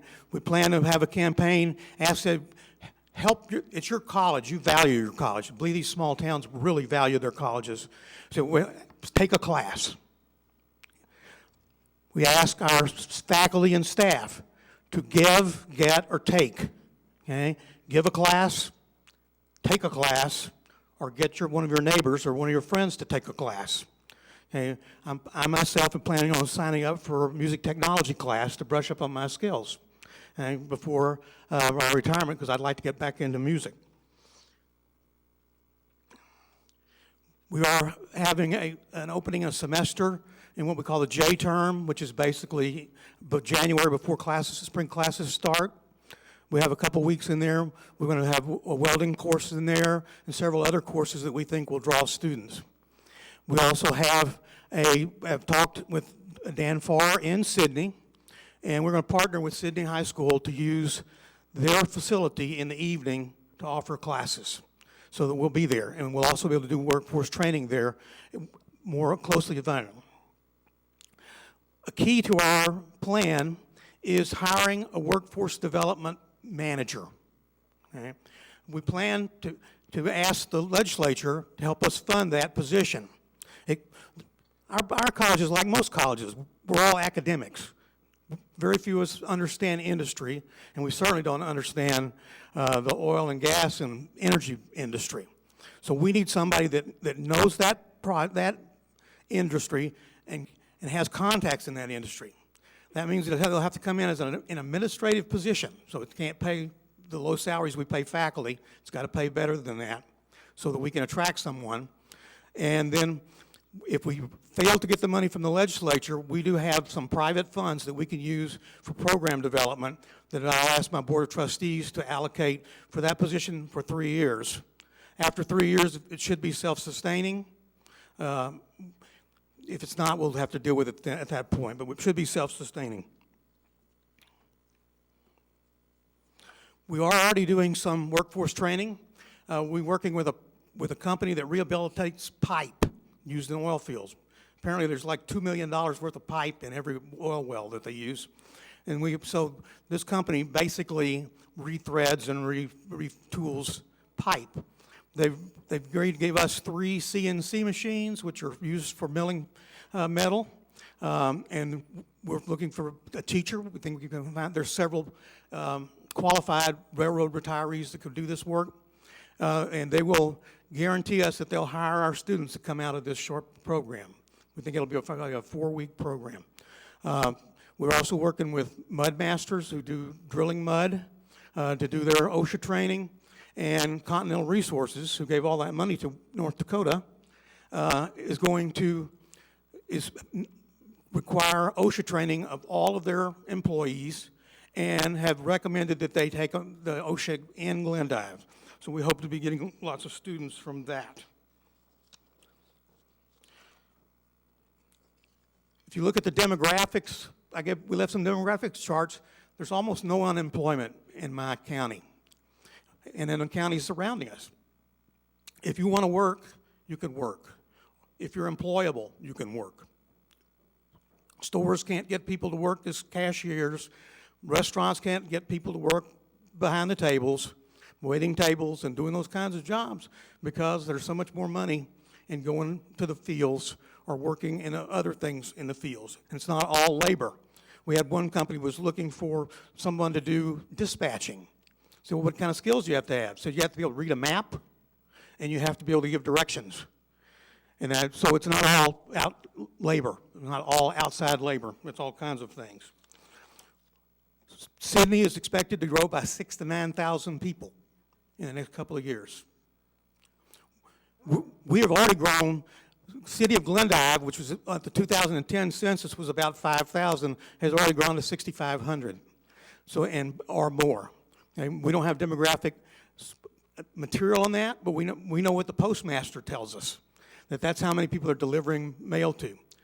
Property values have gone through sky high. Now, we have also, as part of this plan, we've revised our budget. Okay? We've cut $369,000 out of our budget it's belt tightening. I have a very good fiscal officer, Dean Cross here, who makes sure that we're careful, because he went through the last oil boom when all of a sudden everything went through the downhill. So without affecting, some positions we didn't fill. There were vacant positions. We haven't been able to fill them, frankly, because we don't pay enough to get people. We took some savings out of money that we put for online, comes in from online education that we keep separate. to take care of the stuff from instruction. We found other monies for, that we carved out of the budget. We said basically no overtime, trying to not keep our expenses down for the rest of the year, make sure we're staying within budget. So that's our plan. Now, going forward, it's going to depend upon what the legislature does and how many students we can get to go in. I mean, typically, we do gain students during the year, although we don't seem to be doing it this year. And that's a problem. But we're going to try to make sure that we do everything everything we could possibly do that's within our power to do to grow that enrollment.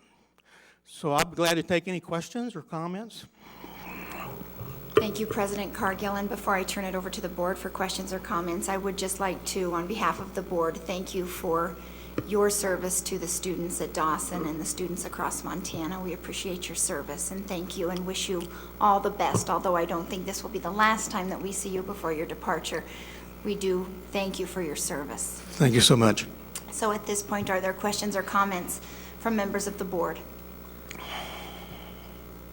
Madam Chair, just following on your kind comments, Mr. Cargill and I have known each other, I suppose, as long as anyone, at least any of the regents have. And when I was in Congress, I'd often visit with him concerning difficult education problems and what would happen if we changed the law? What would happen when it hit the ground?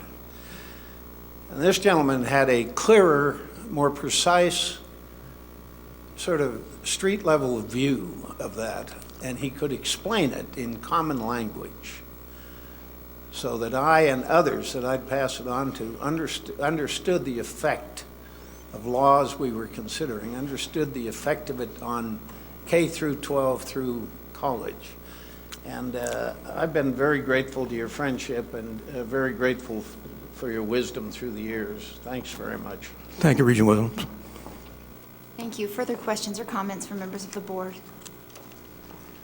President Cargill, we appreciate the work on behalf of you, your faculty, and your staff, and your Board of Trustees, your Chief Financial Officer, to bring back this plan, and we are very hopeful that you see a positive return on the investment of time and resources to develop this for us, and we will be communicating with you as some of these transitions take place, and we wish you all the best, and thank you for your efforts, and we wish you good luck.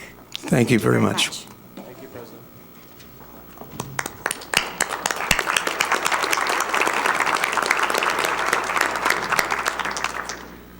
At this time, we will turn to the consent items on the budget agenda. Are there any items that members of the board would like to have pulled from the consent agenda? Seeing none, then at this time, I would entertain a motion to approve the consent agenda. Thank you. A motion has been made to approve the consent agenda. Is there public comment? Is there any public comment on the consent agenda? Public comment on the consent agenda. Then at this time, I will turn to the board for comments on the consent agenda. Seeing none, then, a motion has been made to approve items A through J on the consent agenda. All in favor, please signify by saying aye. Aye. Opposed, same sign. The motion carries. Thank you. The next item on our agenda is an action item, and it is regarding a parking street and access facilities there at MSU Bozeman, and I will look to Terry Least for this conversation. Thank you, Madam Chair and members of the board. Yes, this item seeks your authorization for construction and maintenance and repair for parking and street.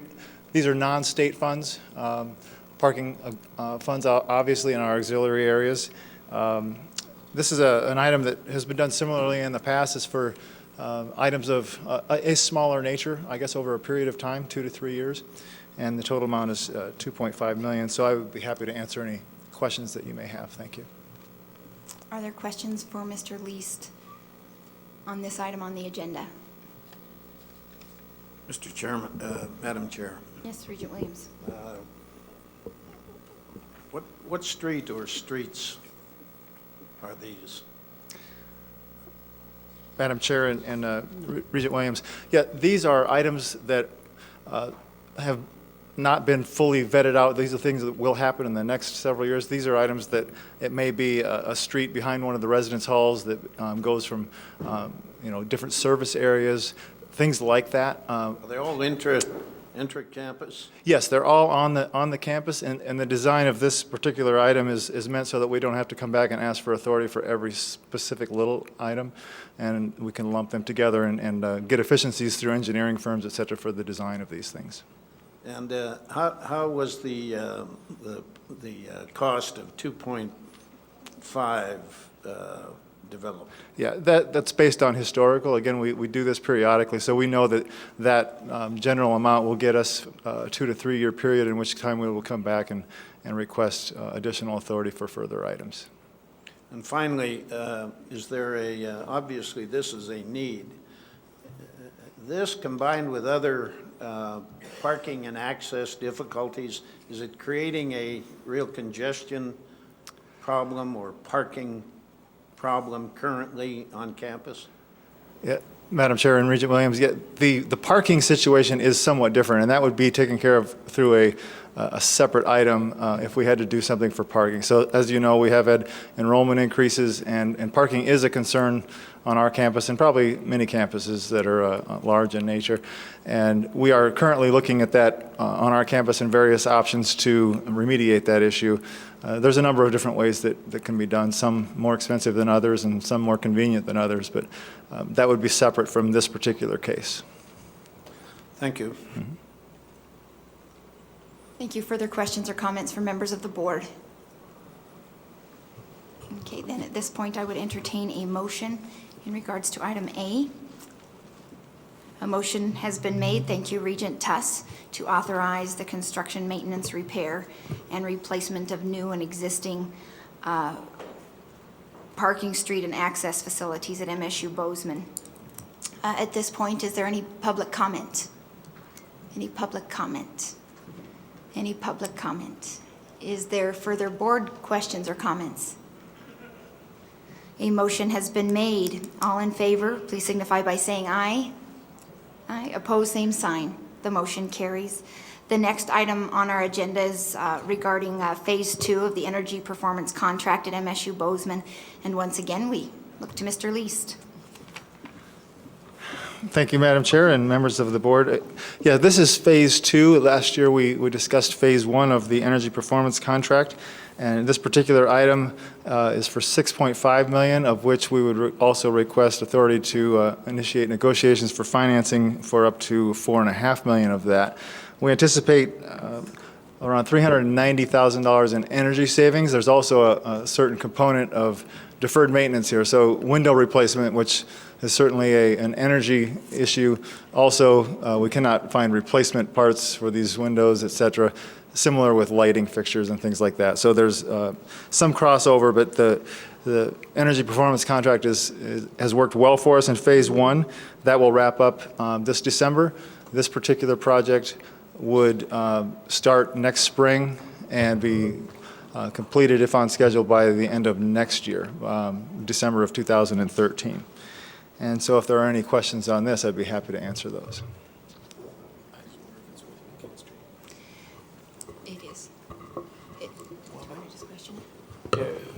Madam Chair, Mr. Lees, just curious, I understand the language there. I think the McKinstry that it's talking about in explanation 1 is for the last contract, right? Is the Phase 2 also a McKinstry contract?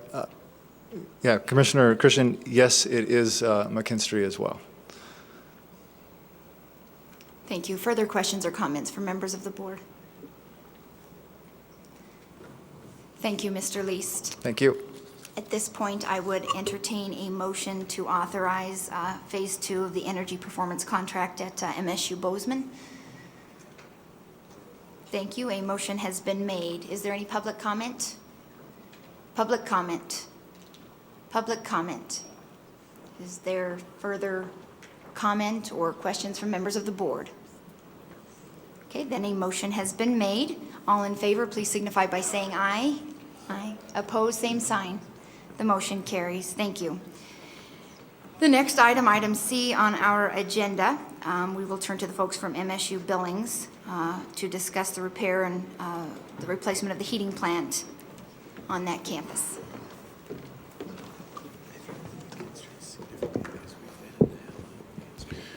Thank you, Madam Chairman. This item authorizes us to replace a boiler, and it is in front of you particularly because we will be using some student building fees to do this.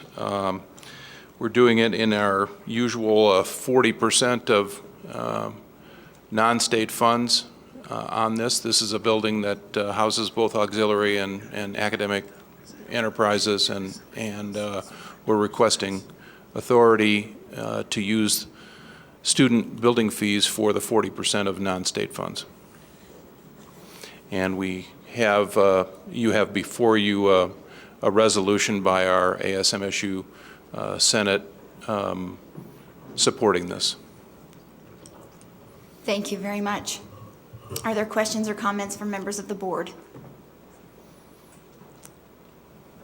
Madam Chair, Yes, Regent Williams. what energy is going to replace the steam? It will be a steam boiler again. Okay. Yes. Yeah, thank you. Further questions or comments from members of the board? Okay, thank you, Mr. Groseth.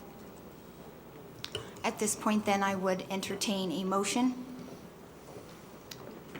Okay, thank you. Regent Williams, a motion has been made. Is there any public comment? Any public comment? Any public comment? Further questions or comments from members of the board? Okay, a motion has been made in regards to the repair and replacement of the heating plant at MSU Billings. All in favor, please signify by saying aye. Aye. Opposed, same sign. The motion carries. Thank you. And then we have MSU Billings up for the next piece on our agenda as well. Thank you, Madam Chair. This authorizes MSU to purchase real property in our expanded acquisition zone, and we have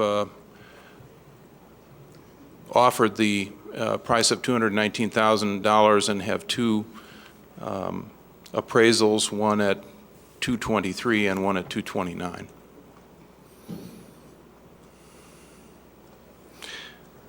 This is the, if I could move to the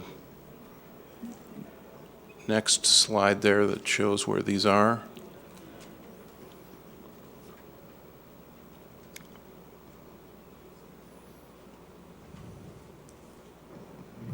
This is in the area just west of the campus, and a couple of decades ago, the university asked for and was granted these expansion zones by the board. And the three houses there that you see, the one right below the red arrow is the one that we are purchasing. And it and these other two are the only ones left in that area that is west of Normal Avenue and east of Virginia Lane. And so we will, and the purchase of this one will complete the purchase of all the properties that enter from Virginia Lane. And these were mentioned in the long-term planning for auxiliary and athletic facilities that we brought before the board in March of 2011 for approval. And so these properties come up every once in a while, and this one is before us now, and the price that has been accepted is below the two appraisals that we have. Thank you, Chancellor Groseth. Commissioner Christian. Members of the board, acquisition zone, I actually didn't know this was on here, but this is exactly what we were talking about this morning. And boards before you have identified areas next to several of our campuses as the right place to expand and grow. And when those areas are identified, there's usually some parameters set around it. And exactly as the chancellor's done, it requires appraisals and other things to purchase those. But interesting, once you go into an acquisition zone, then significant investment has been made already in that area to purchase the other structures that are in there. So I would certainly, I think that it's prudent and was well vetted at the time that the expansion zones or the acquisition zones were identified by campuses and approved by boards at that time. And I think it's very prudent for boards to continue through with that plan, and ultimately we would acquire a block of land where future expansion for colleges could occur in that area. But it's sort of once you start down that path, you kind of start down that path, and we've got a lot invested in those areas. If you leave the checkerboard of one or two places when they finally come available, then we sort of have part of an asset and can't do a whole lot with it, which is exactly the situation we were talking about this morning. So I would encourage you moving this item forward, and it certainly offers a good explanation of what we were talking about this morning in terms of expansion zones for campuses. Thank you, Commissioner Christian. I concur fully. Are there questions or comments from members of the board? Regent Tuss. Thank you, Madam Chair. Dr. Grosset, so at this point, the intention of MSU Billings is to acquire the property but continue to manage it as a single residence until such time that perhaps you need it for other purposes? That's correct. Okay. Further questions? Regent Buchanan. Yeah, thank you. How many of those do we currently operate, and are we 100% occupied all the time, or do we know? They are 100% occupied. I will find out exactly how many we operate, but we have the homes in this area here. There are some homes in back of our physical plant facility to the north of Rimrock, and then there are a couple of areas where we have built some family housing over here to the east of Alterowitz Gym.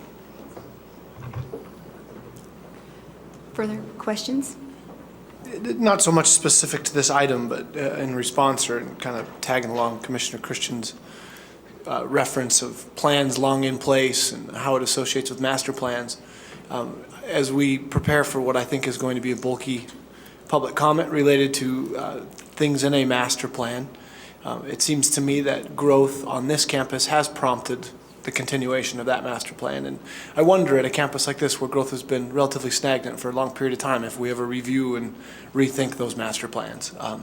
The intentions are on growth, and I'm certainly a believer that MSU Billings is poised in a community that should be anticipating and preparing and experiencing growth, but at the same time we're investing resources here that are in line with a master plan that, in at least my term on the board, the enrollment trends have not suggested that we're going that direction. And so, not specific to this item, I fully intend to support it. I would like somewhere down the road to plug in a conversation related to that, because not every campus, or I guess the intended use of space when these plans are put in place, very likely and should in certain instances change. And what role we have in saying, is it time to rethink those directions? So, appreciate it. Madam Chair, Regent Buchanan, you're exactly right. These things start long ago with, thoughts in mind, but whether those thoughts are still relevant or not is always worth considering. And we'll try to get an inventory of what even campuses have acquisition zones and where they are, and certainly make sure campuses review that they're still pertinent, and possibly bring them back to the board to review too if there's questions about those. Great point. Further questions or comments from members of the board? Thank you, Chancellor Grosset. At this time, I would entertain a motion. Thank you. A motion has been made by Regent Buchanan to authorize the acquisition of this real property in the MSU Billings acquisition zone. Is there public comment? Public comment? Public comment. Further questions or comments from members of the board? Just one comment. I mean, I'd be willing to pay $225 for that house. It's in a great location, and I think you're getting a good deal. Did you get that, Amy?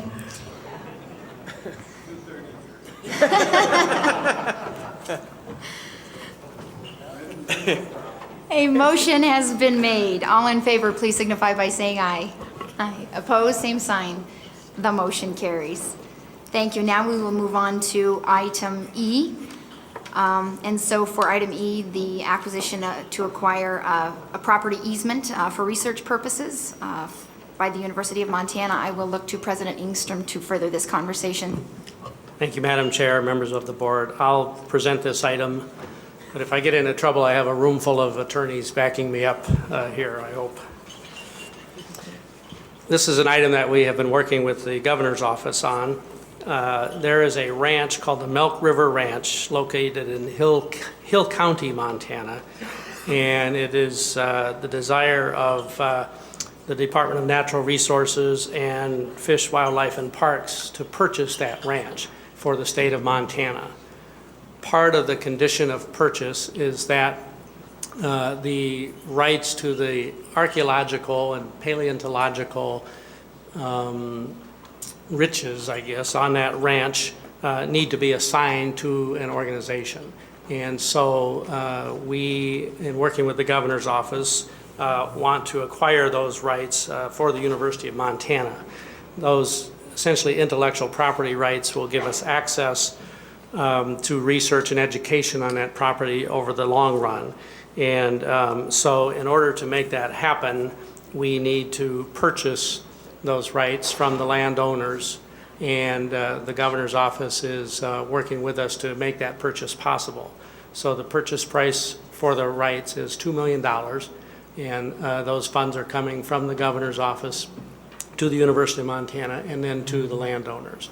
And so with that purchase, we then would be assured that the rights to those resources are preserved within the Montana University system and the University of Montana. And so we are seeking approval to move forward with that transaction. Thank you, Mr. President. Are there questions or comments on this item by members of the board? Regent Buchanan. Thank you. President Ingstrom, is this $2 million in the proposed budget, or is it money that's hard cash ready to be spent? This is money in the current FY13 budget. Further questions or comments from members of the board? Regent Tuss. Thank you, Madam Chair. This is figuratively in my backyard and an incredible asset. I actually recreate on this property and hunt on this property. It's incredible. The archaeological, yeah, everybody's going to be there now. I think we'll be able to charge you $400 an hour after this call. Maybe we should reject this. But the assets underground as well as above ground are supposedly just outstanding. This is a property in northern Montana that literally has not been touched in a significant way forever. And it's an incredible asset, I think, that will serve Montana well and Montana students literally for generations to come. So I would strongly support this. Thank you, Regent Tuss. Further questions or comments from members of the board? Regent Williams. Thank you. The University of Montana, particularly the Center for the Rocky Mountain West, where I was once employed full-time, a university center it is, worked 5 or 6 years ago with Dave and Verge Augustin. One of them, I think it was Verge, was it? Used to be in the Montana legislature? David. And both are old friends of the university and of our center. Regent Tuss is precisely correct. One of, or perhaps Montana's leading historian, Indian historian, particularly with regard to the Blackfeet people and nation, is Bill Farr of the university. Bill has a new book out, just published about and on sale about the Blackfeet. Bill took a look at this area. He knew about it from his research work. And I remember during our center's discussion with Dave and Virg Augustin that Professor Farr used to say that this may be the most important critical meeting ground of various tribes from ancient times to more current times in the whole of the United States. That is an area that is, as of yet, virtually undiscovered. And so it does seem to me that the university is very wise, and this board would be very wise to accept this opportunity to have the land. One question I have, President Engstrom, is that would the agreement include, as was one time proffered, include Notre Dame, University of Notre Dame? Regent Williams, members of the board, it's my understanding that Notre Dame is and has been doing some research in the area over time, and that that would still be allowed to continue. I think, though, and maybe Kathy Swift can help out here, that we would need to now enter into some kind of an arrangement or agreement with Notre Dame, because we would hold those rights to the intellectual property, and so if they were to make use of that, it would have to go through us at this point, is my understanding. And Kathy, maybe you would like to comment further on that. And Kathy, while you're coming to the lectern, an additional question, and that is, would the university have authority over all access to these properties? Madam Chairman, members of the board, and Regent Williams, we haven't seen the actual agreement that would be between the Augustin family and the University of Montana, but we're looking at the agreement between the Augustin family and the DNRC and Fish, Wildlife, and Parks, which sets forth the reservation to the university. And so I can answer your first question that the university would have all the rights to those archaeological and paleontological assets. So that's the first thing. And the second question was, I didn't understand it. Would we have all rights? I think that's the plan. Yeah, access rights. Could you bar certain groups, people, public from entering those properties? I don't know. That's something maybe we should check into. Representative Regent Tuss is particularly interested in that answer. Members of the board, Regent Williams, we would not have total, the rights to determine who has access, because Department of Natural Resources and Fish, Wildlife, and Parks will own the property, but we will, of course, have rights of access. We will have the rights of access to the assets. So I think that so long as the persons who are coming on the property are not seeking to harvest or tamper with the assets, I think that would be up to DNRC. They are going to use it for agricultural purposes primarily, but that shouldn't interfere with Regent Tuss's hunting, I would think. Further, do you know if the Augustins have reached a sale? Do they have a buyer for the farm and the croplands? Madam Chairman, Regent Williams, I'm not sure if the farm is part of this transaction or not. All I know is about the transaction to the Department of Natural Resources and Fish, Wildlife, and Parks. I don't know, which is cropland, but I don't know if it includes their farm.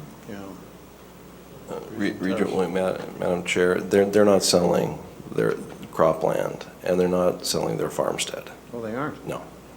They were originally. That's not part of the deal. Yeah. Okay. Madam Chair, just one more comment regarding the Notre Dame reference. the University of Notre Dame for years has been flying in students during the summertime to dig on this place. And hopefully they're going to be able to continue to do that. That's what you were referring to, I believe, Regent Williams. Yeah. Thank you, Regent Tuss, and thank you, Ms. Swift, and all of the legal counsel for spending considerable time to make sure that we had the answers that we needed today and to provide the commissioner and others on the commissioner's staff with the information that they needed. Regent Buchanan. Thank you. All right, our job is to look at these decisions as a system, right? This is a paleontology investment, and I would have to say that my understanding of our system is our largest paleontology investments are in the MSU campus. And so I don't mean to be invoking any sort of grab, but I am interested in that, as we do have a very large investment related to paleontology at MSU. And I don't know the Augustin family. My sense is this, and the way this is structured, it looks like they're very loyal to the university. But I pause for a second when I think about that. I mean, I know we have numerous history programs and things that are relative to the other assets, but we're identifying this as a paleontology, an investment related to that. Thank you, President Engstrom. Regent Buchanan, members of the board, let me try to address that. Certainly, Montana State University has a quite famous paleontology effort with the Museum of the Rockies and Jack Horner and so on. We too have a very robust paleontology program directed by Professor George Stanley. It doesn't deal in dinosaurs, but it deals in all kinds of other prehistoric organisms and findings. In fact, we have quite an amazing paleontology museum collection on this campus. It focuses on things other than dinosaurs, and apparently at some point in the past that precedes, I think, your time and my time in this, we had quite the to-do over dinosaurs between MSU and UM apparently. But we do have a strong paleontology effort here. It just does not focus on dinosaurs. And so it makes good sense actually from a paleontology point of view. In addition, much of what is present on this land has to do with anthropology and archaeology. We have a strong anthropology archaeology program here, a PhD program with many graduate students, and again, quite an amazing collection of archaeological artifacts as well. So it does make sense from a programmatic point of view. Thanks, President Engstrom, and I assumed I was not aware of a strong portfolio, and look forward to learning more about that. I guess, inconsistent with my perspective there, that it sure would be nice if Notre Dame is on that site doing these types of things. I mean, if it becomes, I would see this as system property, housed with U of M, and so I would hope that opportunities for Montana State University, when they further explore, see some opportunities related to projects that they are managing, that collaborativeness that at the moment seems to be stronger than it has been in history, that we recognize that as a system asset. Appreciate it. Regent Buchanan, absolutely agree that we would make available to any MUS researcher or educator access to these assets. There's no question about that. And to dovetail on that, I think that I would be remiss if I didn't mention, I think as I saw this and dove into this item in preparation for today's meeting, I got very excited as a K-12 educator. I think there's great opportunities for folks in the secondary, intermediate level as well, and perhaps even at the elementary level for our elementary through high school students to explore, be an active participant perhaps in a web-based activities based maybe here at the University of Montana, providing pictures and primary access as well as internet access to all that the site holds. I think that there are just countless educational opportunities for all of our students, K-20 here. So I think it's very exciting, and I thank you all for addressing that piece of the conversation. Further questions or comments from members of the board? Yes, Madam President. Madam Chair, since I'm still using the old-fashioned printed material, I was not aware of this board item, but I would strongly encourage the board to include some language in which Regent Buchanan's recommendation is made, patently aware that in some way or manner the campuses of the Montana University system will have access and that fees will be waived, and then perhaps with the assistance of legal that we identify how copyright will be managed so that to prevent problems in the future, but also to make sure that researchers are encouraged to make the best use out of this property. Thank you. Thank you, Madam President. And I see Kathy over there shaking her head. Madam Chair, it does seem to me that for, I don't know what the appraisal is on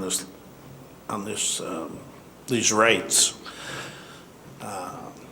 So I don't know if the board thinks these costs are excessive or not. I don't know if the staff commissioner has taken a look at it. We have taken a look at it. There is an appraisal that has been given to us that was done by a firm out of Seattle. You know, they're difficult rights to put a value on. Yeah. They're sensitive arguments around putting a value on those, especially, you know, one of the things that we haven't talked too much about, but there is a lot of Native American and Yeah. archaeological culture to it, probably more than the paleontological side is that. And so there's some sensitive issues, but there has been an appraisal done. The appraisal is like $12 million for those rights. Appraisers are always someone's opinion, but you know, we feel pretty comfortable at the value that we're talking, that it's a reasonable value. And there's probably a substantial gift there from the Augustin family as well. The access issue will be a conundrum, I suspect, because we're going to have to communicate with the tribes, and particularly the Blackfeet, but also the Salish, are absolutely convinced they have right of access to these properties and the right to search for artifacts. I guess I'm just suggesting to you that we need to approach this carefully with consideration of our friends on and about the reservations and their councils, but all the while protecting the rights of the University of Montana. And it does seem to me that any group or institution that's going to join us needs to have we need to have an agreement with those institutions or groups, including the tribes, that explains their access, their rights. It seems to me we're buying, we are here by purchasing, and I'll bet you the tribes won't like it, the rights to those materials, from teepee rings to carvings to broken shards of pottery. I don't think we should share those with others. I personally think if we're going to pay for it, it ought to belong to those things ought to belong to the university. But we're walking in a landmine here. Regent Williams, Madam Chair, I don't disagree with your comments at all. There will be some complications for sure. In the end, I think one of the benefits of this and one of the reasons that it's moved forward with support is there is large interest from various entities to see this into public ownership and not private and not privatized. Between the DNRC, Fish, Wildlife, and Parks, that owning the fee, and the university system, University of Montana owning the asset rights, it in a sense all ends up in public ownership. There are complications, and I don't profess to know a whole lot about this, but those Native American rights have some protection as well. So we don't necessarily, or exactly, under federal law, and I'm not going to go very far down that road because I'm fairly ignorant on the topic, but so, you know, they will have some rights preserved, as you say, under federal law that will be in play too, but it still puts it into public ownership and the ability to protect that land and as you say, leave those assets intact to the best that they can be. And whoever's operating the visual go to the next page so we can see the end of that sentence? Oh, and the sellers, which would say and the sellers, yeah, and the sellers, okay, yeah. Madam Chair. Regent Tuss. It's my understanding, as the State Land Board takes up this issue at their meeting this coming Monday, they have letters of support from all tribal communities, I believe including the Little Shop in Montana. And so I know the Augustin family has been very sensitive to this issue, Regent Williams, and I'm sure the Land Board will as well. Thank you. Good information, Regent Tuss. Further questions or comments from members of the board? Further questions or comments from members of the board?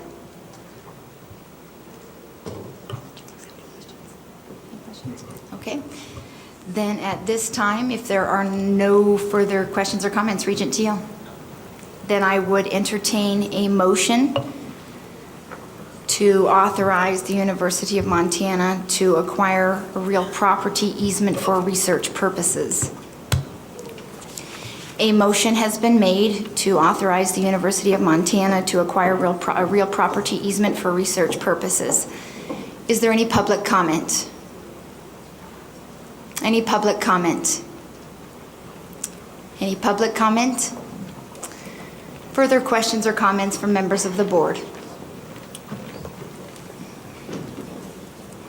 Hi, this is public comment. I was in the back of the room, I'm sorry.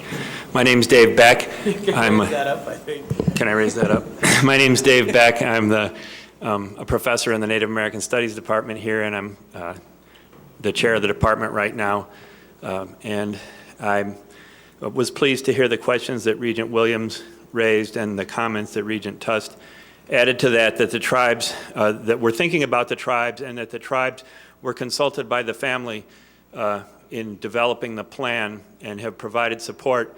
But my question is whether the university and the university system itself has consulted with the tribes on our role in this. Oftentimes when we work with tribes on issues, we still have the tendency to wait until after we've made a decision and then consult with tribes. And so even though the tribes have provided support, I think it would be in our best interests at the soonest possible point to consult with the various tribes, including the Blackfeet, the Salish, the Gros-Ventre, the other tribes that might be involved in having used that site.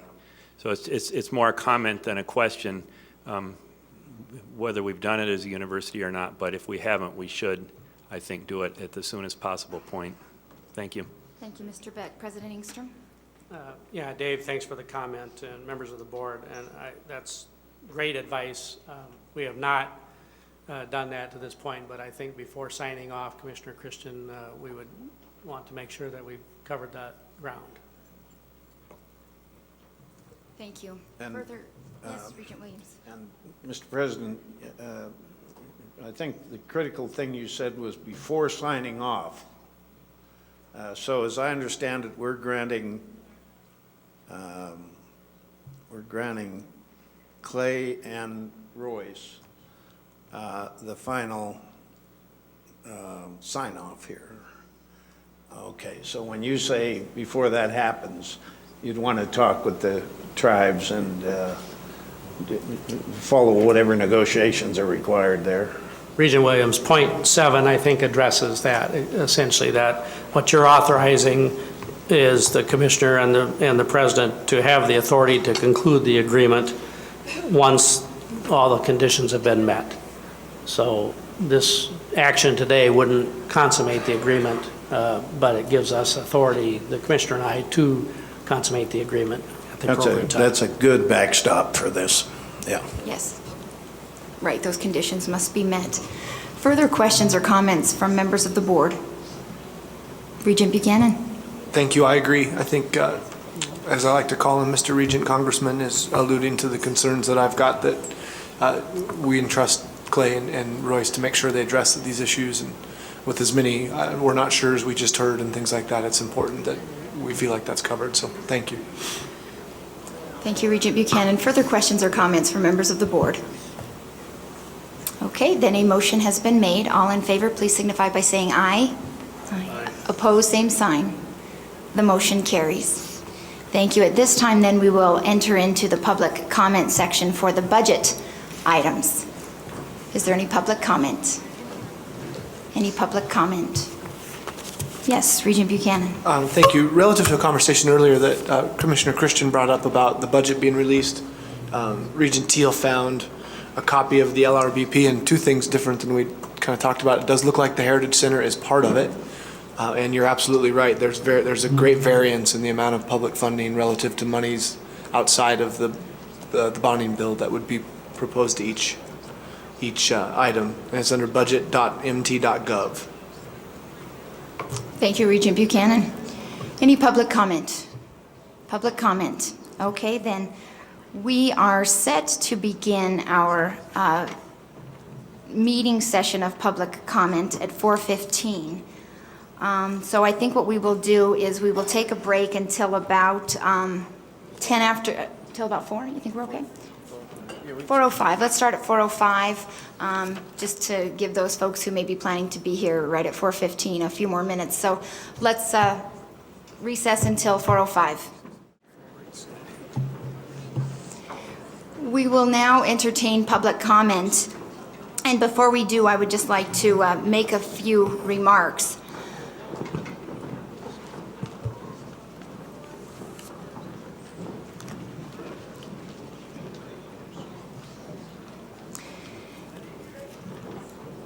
It is very important to this board that we hear from constituencies all across the state as we engage in the very important conversations before us. We very much appreciate and value this opportunity to hear from members of the community in regards to each of the issues before us. And we look forward to this opportunity to hear from each of you who is present today. What we will do, the structure of public comment will look like this, is we will open up with a presentation by Ms. Sally Peterson, and then what we will do is once that is concluded is we will ask for a show of hands of individuals who support what Ms. Peterson and her colleagues have just stated. At that point, if you support what she and her colleagues have stated, we would invite you to sign a sheet that Amy D'Amato will be passing around. Please make sure that your signature is legible so that we can include it in the record. If you would, in addition, still like to present to the board, what we would ask at that point is that you would come up to the microphone and present your remarks. We would ask that you respect those individuals who may be behind you in line, and not for our sake, but for the sake of those who may be behind you in line, we do ask that you keep your remarks succinct and to the point so that everyone has an opportunity to present their viewpoint to the board. If you simply wish to state your support for the individual who went ahead of you, you may simply state your name and indicate that you support the remarks as made by a certain individual in the interest of time. So at this time, what I will do is I will turn the public comment, turn to in public comment Ms. Sally Peterson, please.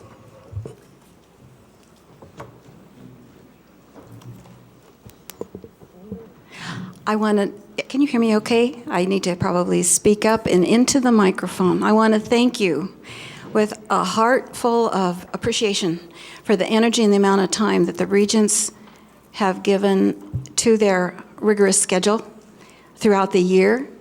I've watched attentively the various streamings, and I appreciate so much the types of energy and the careful consideration that you give to every issue. It appears that they all are important. I want to first acknowledge Chairman McLean, the regents, each by name, I should say, Paul Tuss. I've kind of gotten a friendship, Pat Williams, and I think Joe Thiel, and who's Buchanan, Regent Buchanan, and Chairman Christensen. Thank you for being attentive to our group today. The main broad brush that I will give will be backed up by two real astute scholars, and we've been looking into records and thinking about the decision.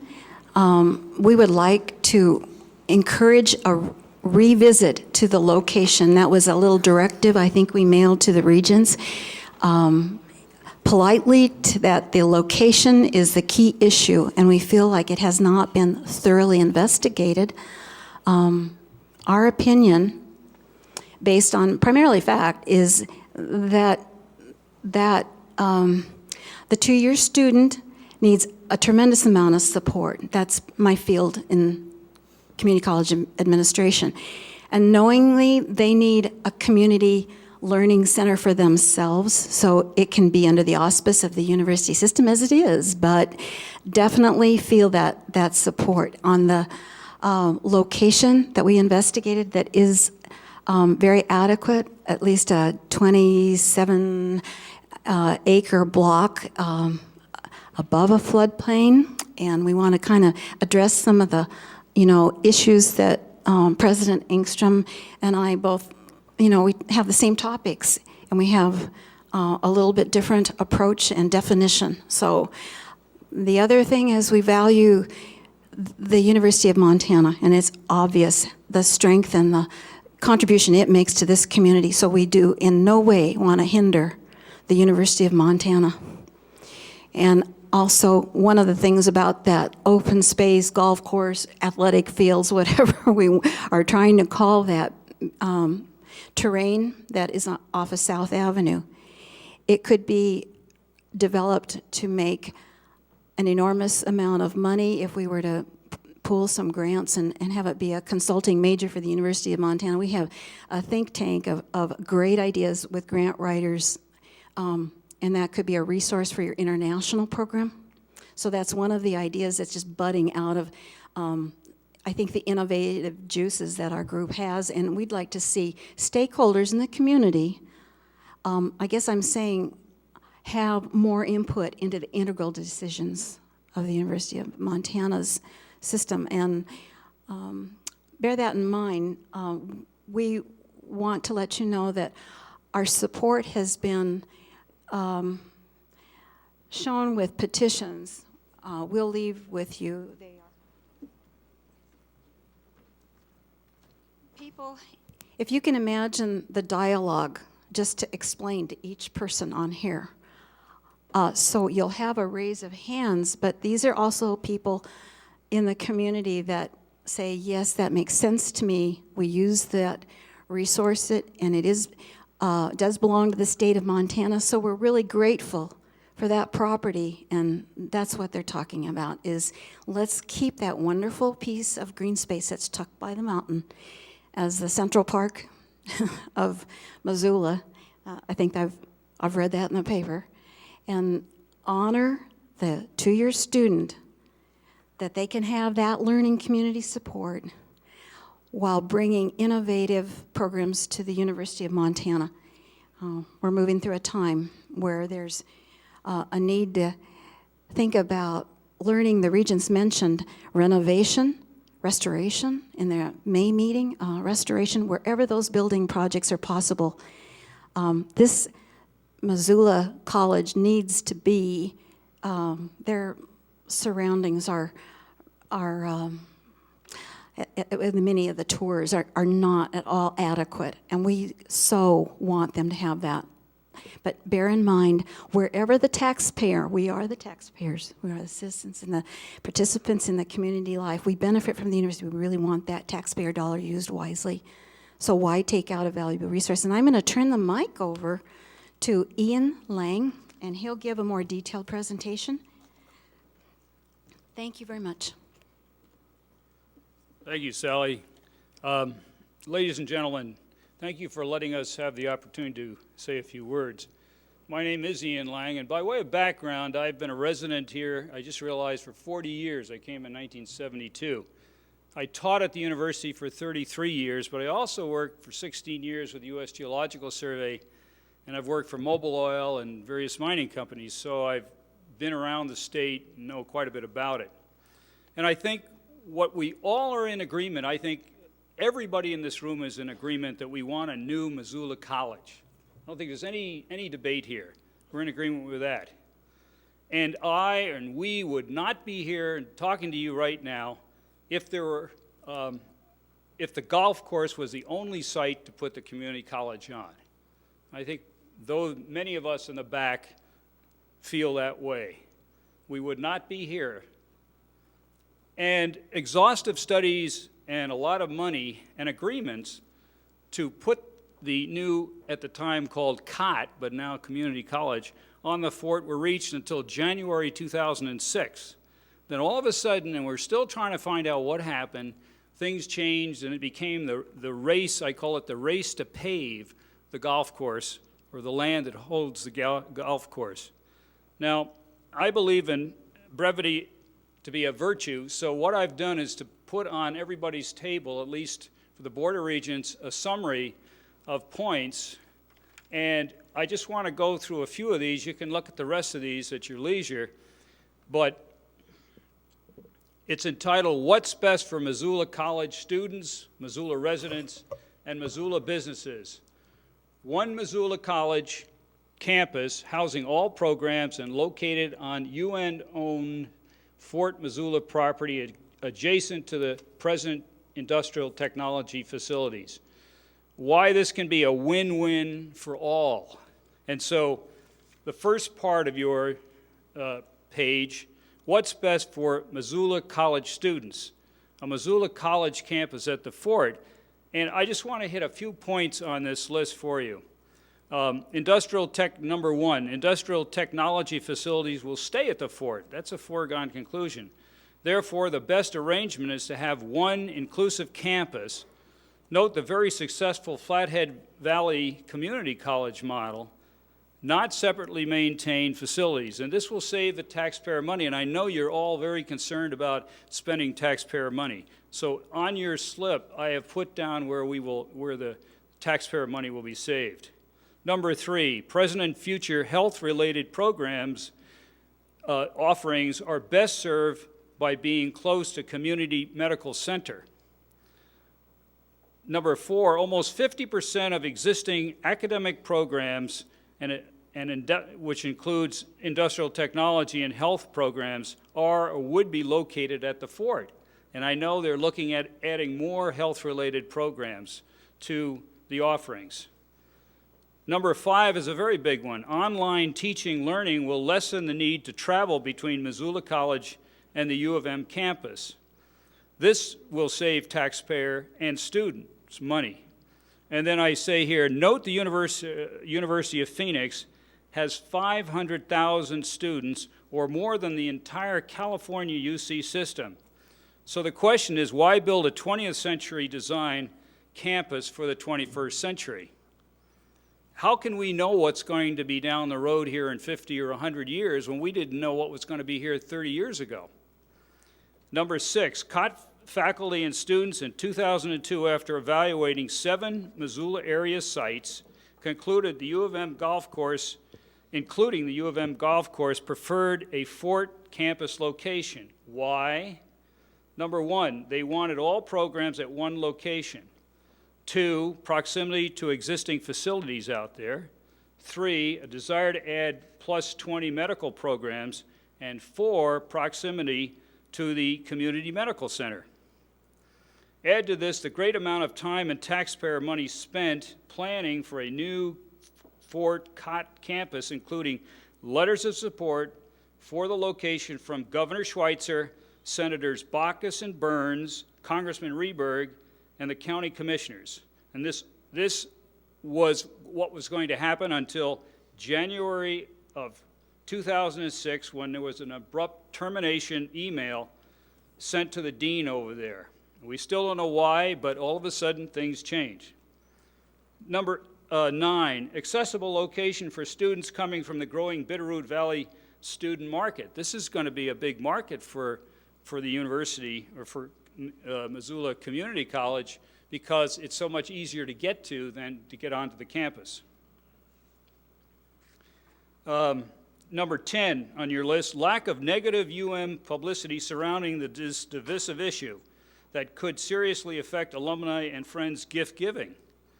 The won't lose money and support if the Missoula College is at the fort. This is something that I don't think anybody's really taken into account.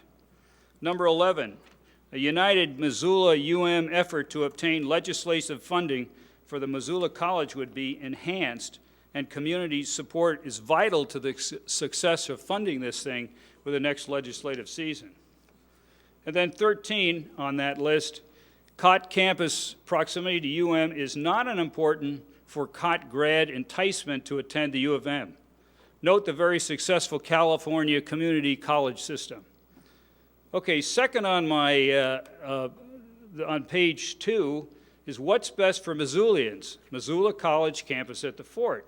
And once again, I want to highlight a few of these on this list. Number 1, treasured multi-use infrastructure with a replacement value of several $1 million on open space housing the golf course would not be needlessly destroyed. Note that there may be only one structure there for a decade, so taxpayer capital investment would not be destroyed. Number 2, recently discovered 1947 document transferring land from the Missoula Country Club to the state for athletics and other such purposes. Number 3, greater than 6,000 signatures have been obtained already, including 700 from students right here at the University of Montana.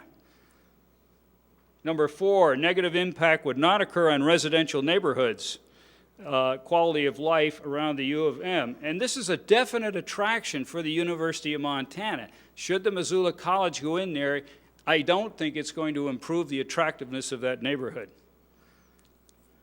Number 7, Missoula schools and others could continue their reliance on the golf course for PE, recreation, and physical fitness. Number 8, Missoulians who treasure open space and pass a $10 million open space bond for more procurement in 2006. They would be supportive of a Missoula community at the fort rather than the destruction of developed open space after passing that bond. So this would save money and not destroy valuable infrastructure. Number 9, open space compromised enough. That recreational area has housing, parking lots. It almost had the Osprey baseball stadium, and so this would save money, not destroy infrastructure. And and also we went from it was supposed to be an 18-hole golf course, it went to 9. So there have been a lot of compromises out there to date. And then 10, destruction of present open space would increase regional air pollution congestion. The increase in Missoula College and citizen traffic for this thing. And then finally, what's best for Missoula's businesses? And I don't think this has really been addressed. Number 1, the growing number of local business owners becoming increasingly concerned with the site selection process and putting it on the golf course. Major negative financial impact on Missoula businesses avoided if the golf course is not developed. For example, please see Dory Whitford's letter, and I think that's in a packet of materials that you got. So without destroying that golf course, city businesses would not lose millions in revenue. That one event on the 29th of September, we calculated that brought in $250,000, that one event, to the economy of Missoula. And number 3 on this list, the golf course is an underutilized, neglected economic engine. We don't think this thing is really being used for its economic potential for both the university and for the city of Missoula. So finally,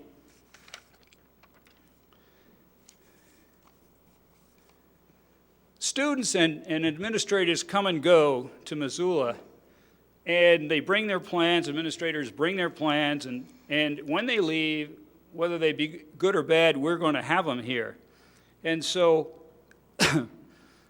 we're stuck with these things, and there's a whole litany of these things that have been foisted upon the Missoula area and the university. I'm not going to go into those, but we are the ones who are the permanent residents. We stay here and we pay the taxes. And so we are the good neighbors, and I would really hope that the university would become a better neighbor. Now, for the Missoula College to succeed, for the funding to succeed, you're going to need the Missoula community. And as I look at the legislature, I don't think that they're going to be very appreciative of discontent in the community. So I think we all need to work together. So what I suggest is that you seriously reconsider this whole thing and work together with us. And let me just say that we keep hearing about plans. This is the 2007 plan, and we've gone through this thing and so forth, and only last night, a new plan emerged. So we're really confused as to what is the planning. This new plan that emerged last night even says on it, near the top, preliminary. So, I mean, where are we with this whole thing? We think that it needs to go back to the drawing boards. We really need to have citizen input on it, and really look at the aspects of what would happen if it's placed on the South Campus, which houses the golf course. So I thank you very much for your attention, and let me know if you didn't get one of these handouts. Thank you. Thank you. Thank you, Mr. Lang. And I know that you have one more person who plans to speak with your group. Would you please keep it within 2 minutes so that we can have time to hear those who would like to come after you? Thank you. Thank you very much for the invitation and the opportunity.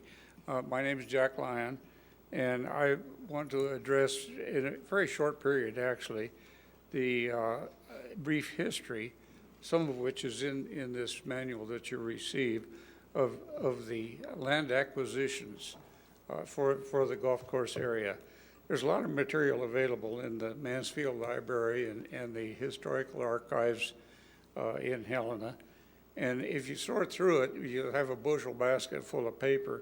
So what I've tried to do is cut this down to the really important points. And the sort of continuing thread through all of this is the Alumni Challenge Athletic Field Corporation. That's a long, mouthful name. The group was organized in 1922, and for the express purpose of financing an athletic field. And the first thing they did was Dornblaser Field. And for some reason that turned out really easy. And oh wow, boy, we're really successful, so let's keep going, which they did. And over the years, they did a lot of other things. In 1928, they bought 160 acres of the Missoula Country Club. And in 29, they did some construction on it, and through the years they've put a lot of dedicated effort by the alumni, a local bank, and several local businesses. The Missoula Merc, for example, had several $1,000s in one of the purchases. In 1933, the Central Board authorized a baseball diamond at the corner of South Avenue and Higgins. Some of us remember when that was there. And finally, in 1947, the Alumni Challenge Athletic Field Corporation agreed to sell the golf course to the state of Montana for the use and benefit of Montana State University. The property belongs to the state, not to the university, which is what we've heard the last couple of days. While the sale also included the understanding that the president of the university would make commitment to use the property thus acquired for intramural sports and athletic programs. The statement's consistent with the long-term objectives of the corporation in the Charter of 1922, to conduct a campaign of gifts and real property for the purpose of constructing an athletic field and buildings to be used in conjunction therewith. The point, at no point on any available board meeting minutes or anywhere in the actions of the corporation is there any mention of student housing or classrooms. Throughout the years, they remain faithful to their stated purpose. The deviations from that purpose are something else. The baseball fields disappeared.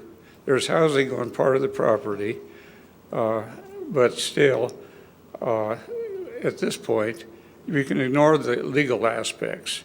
In the interests of ethics and fair dealing, the university and the Board of Regents should honor the wishes of those who originally financed the purchase of the property.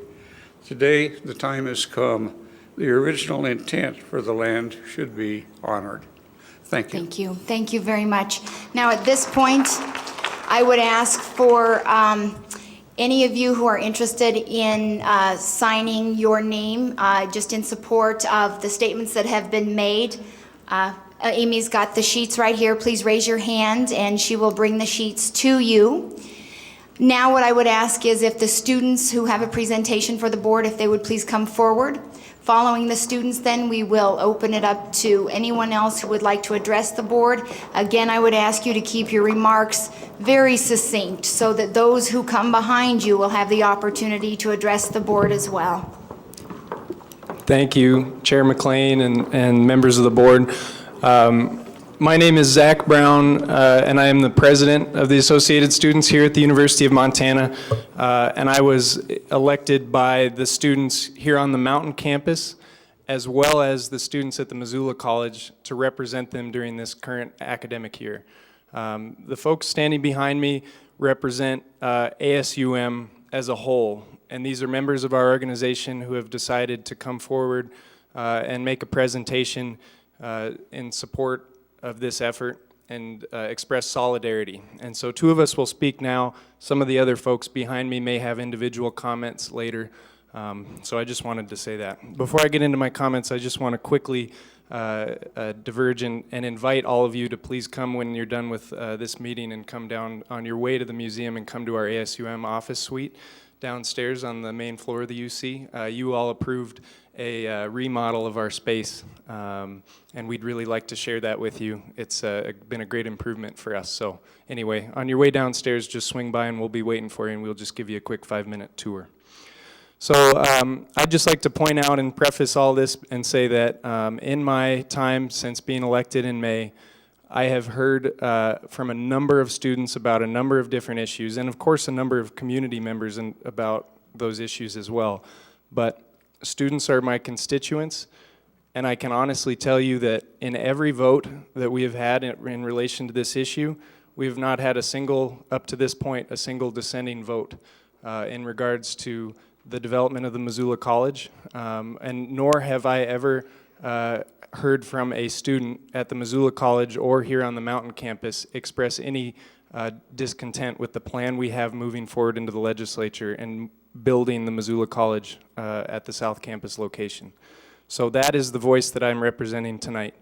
I would just like to say that we have passed a number of resolutions, and in fact, I would even point out that last night MUS, which is the governing organization that governs 47,000 students across the university system, had a almost unanimous vote without a single dissenting vote to support the location of the new Missoula College building on the South Campus location. So that represents students all across the state, not just here in Missoula. I would just quickly point out a huge part of what ASUM does is provide services for students. We spend student dollars to provide child care services, to provide transportation services, to produce concerts and a number of other things. So those services are most efficiently serving our Missoula College students in the South Campus location. Currently, a single mother who is taking classes at the Missoula College has to drop off her child at our child care facilities, which are here on the mountain campus. So proximity is an issue for our services, and we want to make this so that Missoula College students have greater access to ASUM services that they pay for. And I just quickly address that, to me, from our perspective, at the core of this issue and this conversation, there are two things at play that ASUM is fully committed to solving: quality of life issues in the neighborhoods that surround the university and student housing, both as issues in terms of the future of these neighborhoods and preserving the quality of life in this community moving forward. The students of ASUM are fully committed to improving and maintaining the incredible quality of life that all Missoulians enjoy, and we're invested in this place. And we spend student dollars and our time as student representatives going out into those communities and trying to make these neighborhoods a better place. We started a program this fall where we clean the neighborhoods after home football games. We have a neighborhood ambassador program where we hire students to go and solve neighborhood disputes. So we're really truly putting our best foot forward in terms of solving these problems moving forward, and we really appreciate the community, our neighbors here in the University District, and all that they do to make our time at the University of Montana special. And we want to partner with them in making this community great moving forward. And finally, I just want to end and then pass it along to a colleague. As representatives during this year, ASUM is fully committed to pursuing this building project at the 2013 Montana State Legislature. It is unanimously our #1 legislative priority as a student organization, and we are fully committed to having this be our legacy moving forward. We want to be part of giving our constituents at the Missoula College a home where they can be proud of, a place that they'll be able to thrive and move into the workforce and build the future of Montana's economy. So that's something that ASUM is fully committed. So with that, I would like to pass the microphone to Asa Homan. Zach, in the interest of time, what I would ask of your crew too is the same that I asked of the first group, is that if any of you would be willing to sign your name in support of what Zach and Asa plan to have said and plan to say, just so we make sure that we have the opportunity to hear from folks who may come behind you. Commissioner, Madam Chair, and members of the board. My name is Asa Homan, and first I'm going to introduce myself. I come from Montana. I come from this region of Montana, and I can trace my lineage in Montana to before there was a state. I fully plan on spending the rest of my life here, so any decisions that are made are decisions that I will be living with for the rest of my life. With that in mind, I'd like to tell you that I am a product of the Missoula College, formerly called the COT. I couldn't be more proud to be a product of the Missoula College, and there's nothing I'd rather be doing than being here today talking to you about the Missoula College. The Missoula College does something incredible for this region. It provides opportunities that are incredibly needed, whether it's retraining the thousands and thousands of people who have lost jobs as our manufacturing and timber industry declines continually from year to year, whether it's providing a quick 2-year degree for people who want to go out and get high-paying jobs in great professions at an institution that offers so many great career opportunities in the culinary arts, radiology, respiratory science, small engines technology, so many others. These are opportunities that we need. They're amazing opportunities that the College of Technology, now called the Missoula College, offers to this community. The most important that it offers, in my opinion, is the over 500 students from the Missoula College every semester, every year, that take classes at the Mountain campus, and the over 700 from the Mountain campus that take classes at the Missoula College. It's that cross-pollination, which would not be possible if they were located any further apart. That is why I'm standing in front of you today. I went from being a student highly intimidated by higher education, just desperately hoping that I could meet the requirements to get a 2-year degree, just hoping I could get an associate's degree to better my life, to the incredibly successful student and leader that now attends the University of Montana and is pursuing 2 degrees. The Missoula College of Technology will always be my home, but it's a home that in my time there, and in every student who is still attending there, it's a dilapidated home. It's a home where we sit in classrooms in rows of folding plastic chairs and tables, where one classroom is turned into 2 by a thin accordion divider, where you can hear 2 professors lecturing at the same time, and it's often a contest of who can raise their voice higher to outspeak the other professor. If you're really lucky, you get to take a class in one of the trailers. They're hidden out back behind the main building. And they're literally trailers. They're on wheels. In the summertime, they're so hot and stuffy that students frequently step outside to gather their breath, cool off, refresh themselves. And in the wintertime, you need multiple layers, sometimes gloves, to stay warm enough to be in the trailer to pursue your studies. And I can tell you from firsthand experience, it's pretty hard to concentrate when you're fighting off frostbite. The Missoula College is one of the outstanding legacies of this region. And to be honest with you, it's not getting the justice it deserves. The students, the high caliber of students that attend that university, non-traditionals, 50 years old, people my age, traditional students right out of high school, they deserve so much better. The college itself deserves so much better. And in this world, in this economy, and in this state that right now is struggling, there is nothing more important than supporting that Missoula College. Thank you. Thank you, Asa. Thank you for the opportunity to comment. Thank you very much. Now, at this point, I would just remind folks that they can sign their names, just so that their names will go into the record as supporting the statements that were made by Zach and Asa, or supporting the statements that were made by Sally Peterson and her colleagues. So at this point, then, I would invite any other individuals who would like to address the board to please come to the microphone. And once again, I would remind you to recognize that there are a number of folks who may wish to speak after you. So please keep your remarks succinct.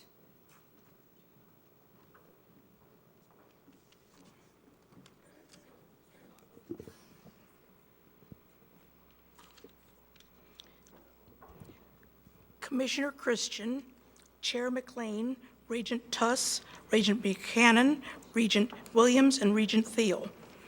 This is a letter my husband wrote because he could not be here today concerning the golf course and the University College of Technology.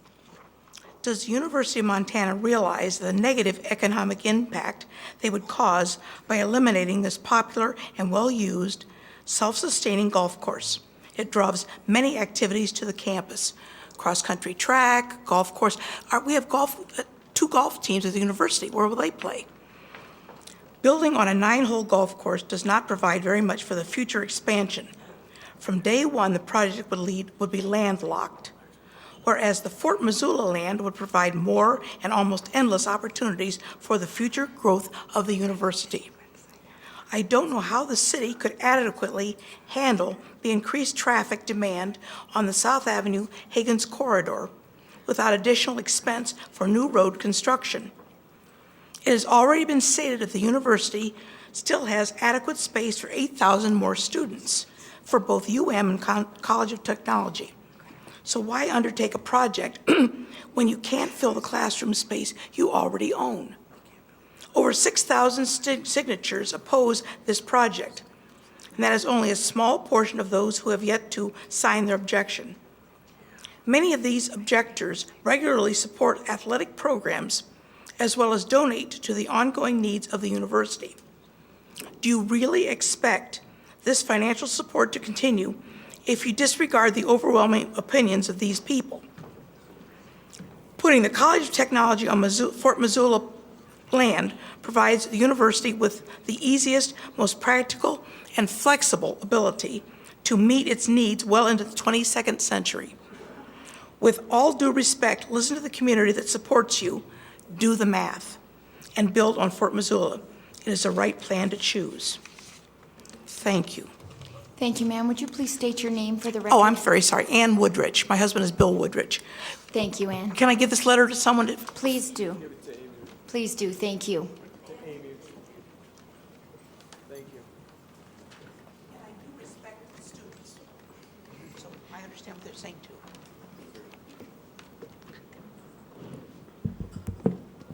Hi, my name is Peggy Kane. It was Peggy Swisher Kane. There is a marker on the university golf course for my father, who passed away many years ago, and it's called Swisher's Hump. And it's about where he drove his drive. And when he passed, the Geritol Association put that sign up for him, which a lot of people don't know the history of that. But my history is I'm a Missoula native, and I have a unique perspective because I grew up in the university area, started going to the golf course with my father before I could golf, and it was just an open space to me. It's like I saw kildares and meadowlarks and all the deer and bear and all the wonderful things you see. This a few years ago, but just a couple. But my perspective is I went 2 years to the University of Montana, changed my mind, had a child, got him in school, and then went to what was then Votech and got my LPN. There was going to be an RN school hopefully soon, but that was 20 years later, so I got tired of waiting for that. And of course we support Votech, College of Technology, whatever. But what I wanted to tell you on perspective is that I have never heard from a student in my 2 years there that they wanted to be associated with the campus at the University of Montana. Missoula is not that big. If you go to Seattle and you go to University of Washington, there are satellite campuses all over town where you have to get to. Going another 5 minutes out South Avenue is not a huge deal for most people, and it was brought up, the Bitterroot people would come in, but I really think it's important to keep the college, Missoula College now, separate from the University of Montana. They are two separate learning institutions with separate goals.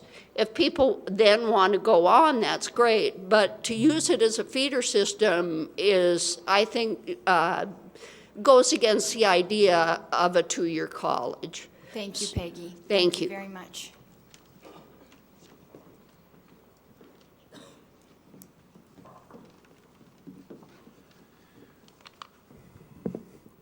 My name is David Werner with an E, and I'm a university graduate from some years ago, and I've been living in Missoula since 1997. I taught at a community college in Colorado for 25 years.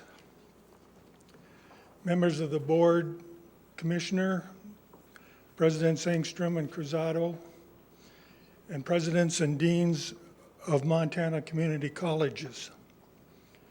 Missoula College at its current West Campus would serve Missoula area residents much better than if it were located on the university's South Campus. Serving Missoula area residents is Missoula College's main mission. Unlike the university, which serves not only local, but state, national, and international students. Missoula College's focus is local. The university's focus is broader. This is important because the Montana University system is employing various programs and developing various plans to increase attendance at Montana community colleges. I say community colleges because that's what these colleges in the state system are by any other name. Two major programs in the university system's attempt to increase community college enrollments are directed toward adult learners and learners needing developmental assistance. These programs have long been part of a community college's mission. There is another consideration. Students also choose to attend a students who choose to attend a community college are different from students who enroll directly into a university. They are not less intelligent nor less motivated to acquire an education. They just have different goals than a student studying for a bachelor's or higher degree. For this reason, it is a mistake for the university to attempt integrating community college students in the same classrooms as university students. Missoula College students come from a different demographic than university students. I've already described the primary focus of a community college and that of a university. These institutions draw entirely different students. There is no reason for Missoula College students to attend university classes. They should have a campus of their own, closer to the community. There should be no need for these students to have to commute between classes or for any other services. I submit that Missoula College has grown because those students must take what is given. But I believe there are far more in the Missoula area who would start at Missoula College rather than having to split their time between 3 campuses. It's time to end the fragmentation of Missoula College. Missoula College needs its own campus, not on university grounds, but at a location where there are already programs, the West Campus. These students should be able to get all their educational needs met at one location, all their needs. They should not have to go anywhere else. This also applies to the adult and developmental learners. Missoula College should incorporate the programs at the Lifelong Learning Center, currently run by Missoula County Public Schools. That way, any person at any educational level could start their college education at one place and not have to matriculate from one institution to the other. I believe a Missoula College at the West Campus would grow even more than being located on the university's South Campus. Thank you. Thank you, Mr. Werner. Thank you. And we have about 15 minutes left on the Regent schedule today. So in the interest of making sure the folks behind you have an opportunity, please keep your remarks succinct. Thank you. My name is Paul Bohan. I'm in favor of the Fort Missoula location. And the reason that Missoula College should go there is, this hasn't been mentioned, is the proximity to Big Sky High School, which would be a very good community asset to have the community college and the high school close to each other within walking distance. There's room to grow independently of the University of Montana, and there's more flexibility for the community college to grow in that area than there would be at the South Campus. It can provide more individual attention to students, that's been mentioned.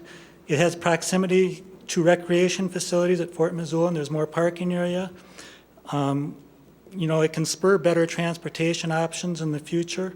And the reason it shouldn't be at the golf course, it's not the purpose of the donated land. And I think, sometimes the reason for something is important, and I think people should follow that, and it seems to be less and less in government where rules seem to get broken and nobody pays attention.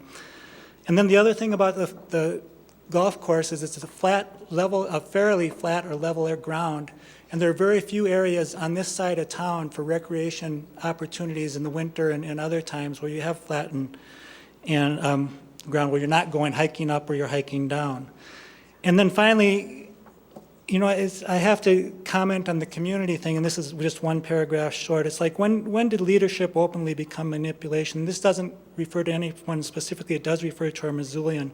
The Missoulian refers to the Missoula residents' concerns and calls their actions raucous, last-ditch, jeering opponents who feel golf is more important than education, none of which is true. When the Missoulian refers to those in power and the people in this decision, the words used are vision, master plan, priority-driven. There's been a long history of discrimination in this town against people who have different opinions.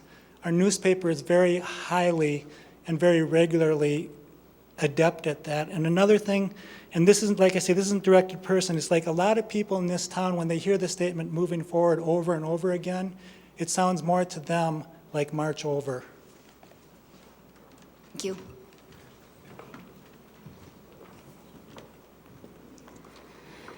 Commissioner Christian, Chair McLean, and members of the board.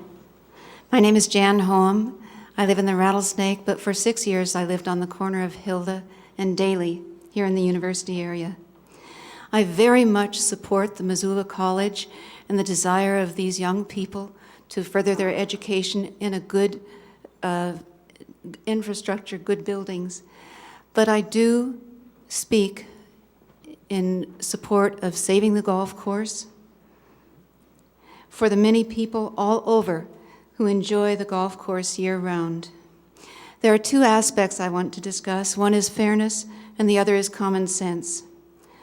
Over the years, long-term residents have juggled the inconvenience of limited parking, noise, and heavy traffic, and the downsides of frequent turnover of the neighbors, along with enjoying the benefits of being close to a university. These long-term residents pay attention to watering and tending the trees. They shovel the sidewalks and maintain them, and they maintain their homes. They are a stabilizing force. They have kept the area the jewel that we all enjoy. The UM Golf Course is central to healthy recreation for people of all ages. It's used for social gatherings, and it increases property values. If you take away the golf course and ask the long-term residents to absorb another 2,500 or more students when they could have gone to an equally good location at the fort, I know it will drive many of these good people away. The U of M could go the way of the University of Washington in Seattle and other once lovely university areas. Missoulians put a lot of time and money into preserving open space, and they are proud of the beauty of the neighborhoods that surround the university. In the interest of fairness to these people and of common sense, don't misuse this urban open space. You will never get it back. Thank you, Jan.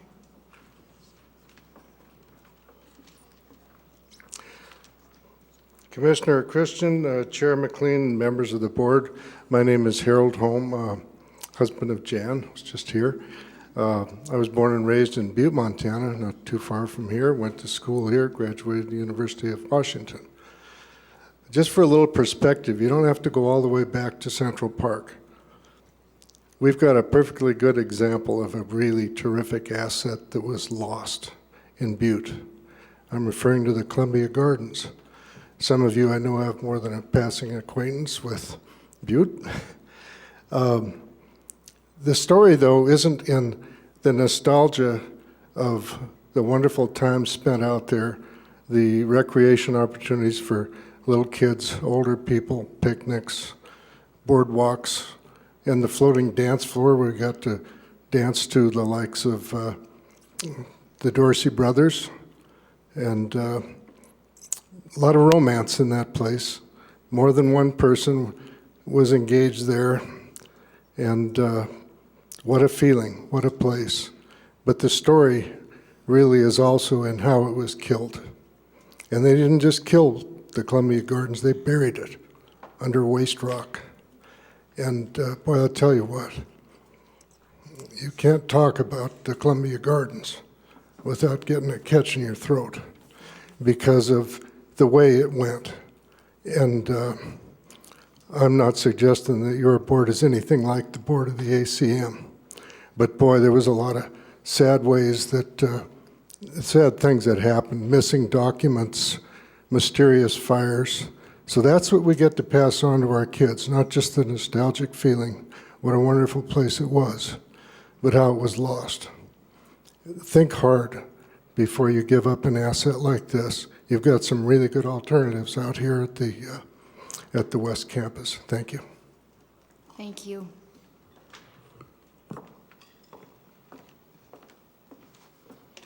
After listening to the other speakers, it was clear I was in the wrong line. My name is James Grunke. I'm the president and CEO of the Missoula Economic Partnership.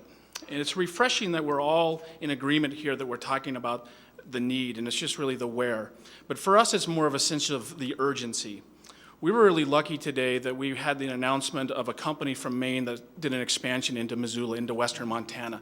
That happened because of the partnership we have with the Missoula College. Having the workforce training available to meet their needs made the decision on why they came here. I want to give other people time to speak, but I brought two handouts, two articles that we did. One is a recent article I wrote in the Missoulian talking about the perspective from the Economic Development Commission, and the second article is something on our website that talks about the partnership in action, how the Missoula College is interacting and making a difference with the business community today. So I'm going to pass that out. And again, we view the funding of this building is critical to our economic success here, and it's a sense of urgency. I don't think we can wait. We need the facility now to meet our growing economic needs. Thank you. Thank you, James.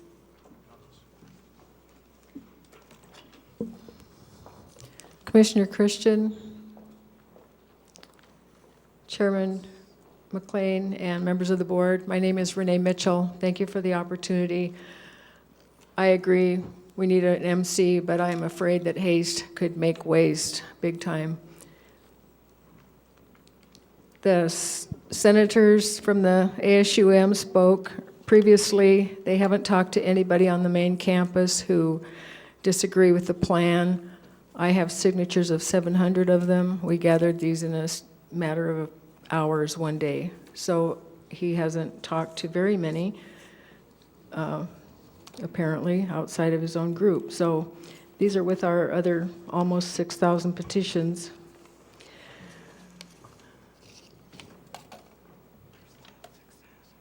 I'm wondering why UM would even consider the golf course property as built at the building site for the proposed Missoula College, or any other building for that matter, because this golf course land acquired by the Alumni Challenge Athletic Field Corporation, that name is not just pulled out of the air. There was a reason for that. In 1928, was sold to the state of Montana in 47 for the use, I'm quoting this, and benefit of Montana State University, with the understanding that the president of the university will make a commitment to use the property thus acquired for intramural sports and athletic program and other such purposes as may be approved by Central Board. You can find these in historic records in the archives. I believe that the South Campus Master Plan Committee, the ASUM Senate, and the Missoula community have been deceived by those wishing to exploit this area for construction of buildings. When I addressed my concerns to one of the high officials on this committee, I was told that they searched the legal record and that there is no restriction on the deed, and that's correct. I have viewed the deed. However, the fact that the deed does not have a restriction on it does not negate the intention of the alumni who bought and held this land. They bought and held this land. They bought it for a song, and they sold it to the university for a song. The records and subsequent development of this site into the tree-lined fairways that exist today cannot be ignored. The wishes of the alumni who preserved this land for future students should be respected and honored. Stating that a lack of restriction on the deed while not taking into account historical records gives UM the green light to go ahead with their SCMP, and that is disingenuous. If the wishes of those alumni who showed such strong support and concern for the future of this institution and the recreational needs for students are disregarded, then UM, MC, and the Missoula community will all suffer. The resultant ill will from such misuse and abuse of power will cause irreparable harm. We have land out west. We need to use that before we start tearing this campus golf course apart. We already know from the demographics that we were going to see experience a decline in enrollment for the next 5 years. We don't have a needs assessment. We don't have an inventory of what buildings are on campus that still could be used or better used.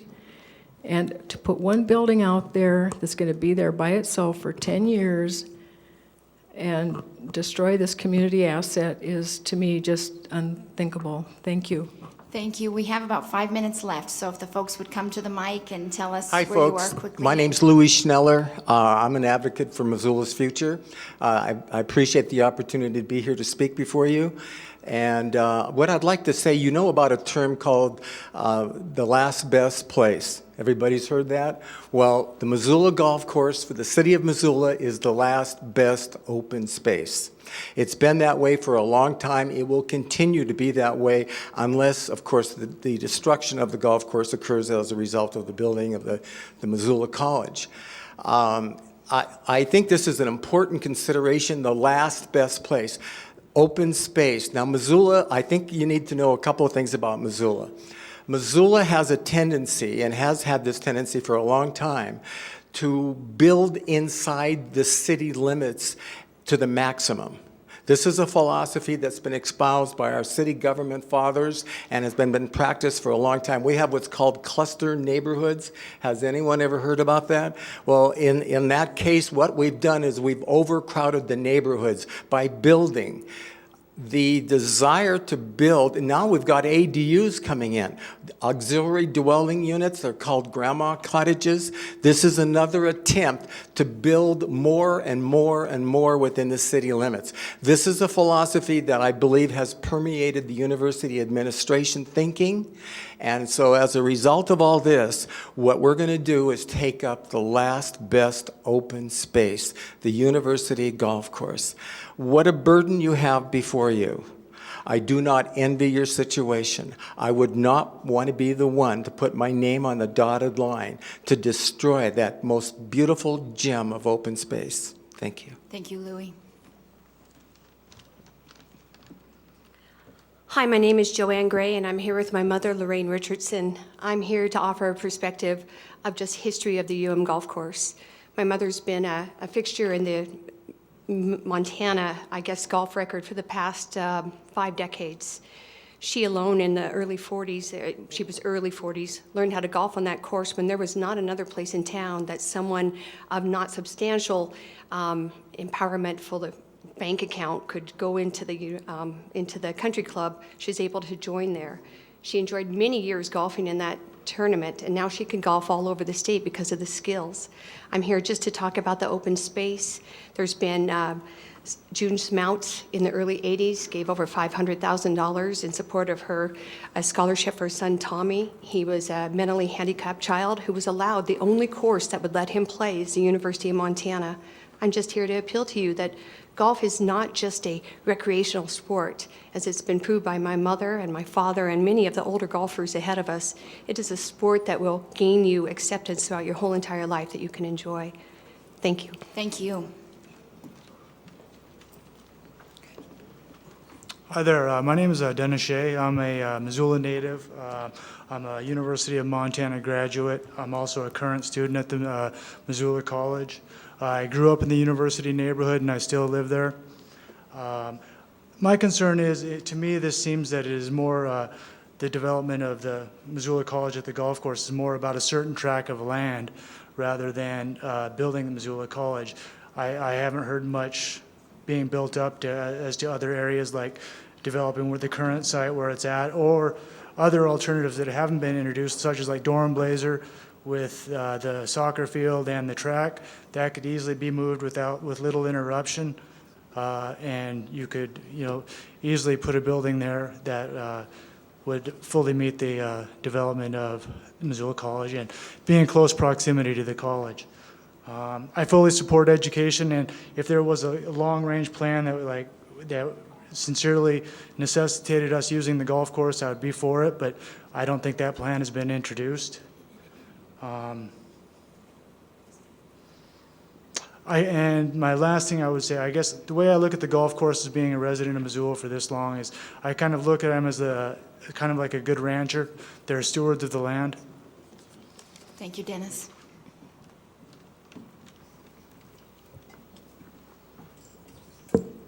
Good afternoon, members of the Board of Regents. My name is Lee Clemenson.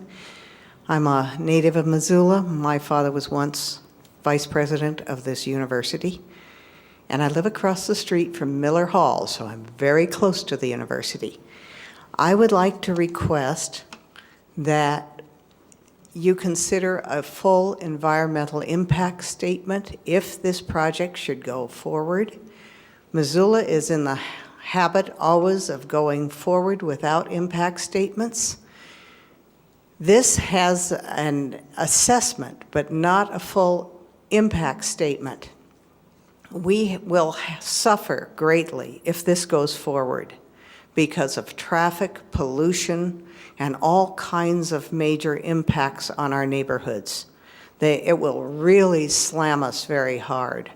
Right now, we heard how much ASUM runs a great bus system, transportation system. It is absolutely laughable. There are 9 buses, 5 of which were built in 1998 and 97. They don't match environmental standards. They don't make the EPA standards. And they roar at 90 decibels or more around the campus. They not only affect us, but they affect the dormitories, and yet they are allowed to operate.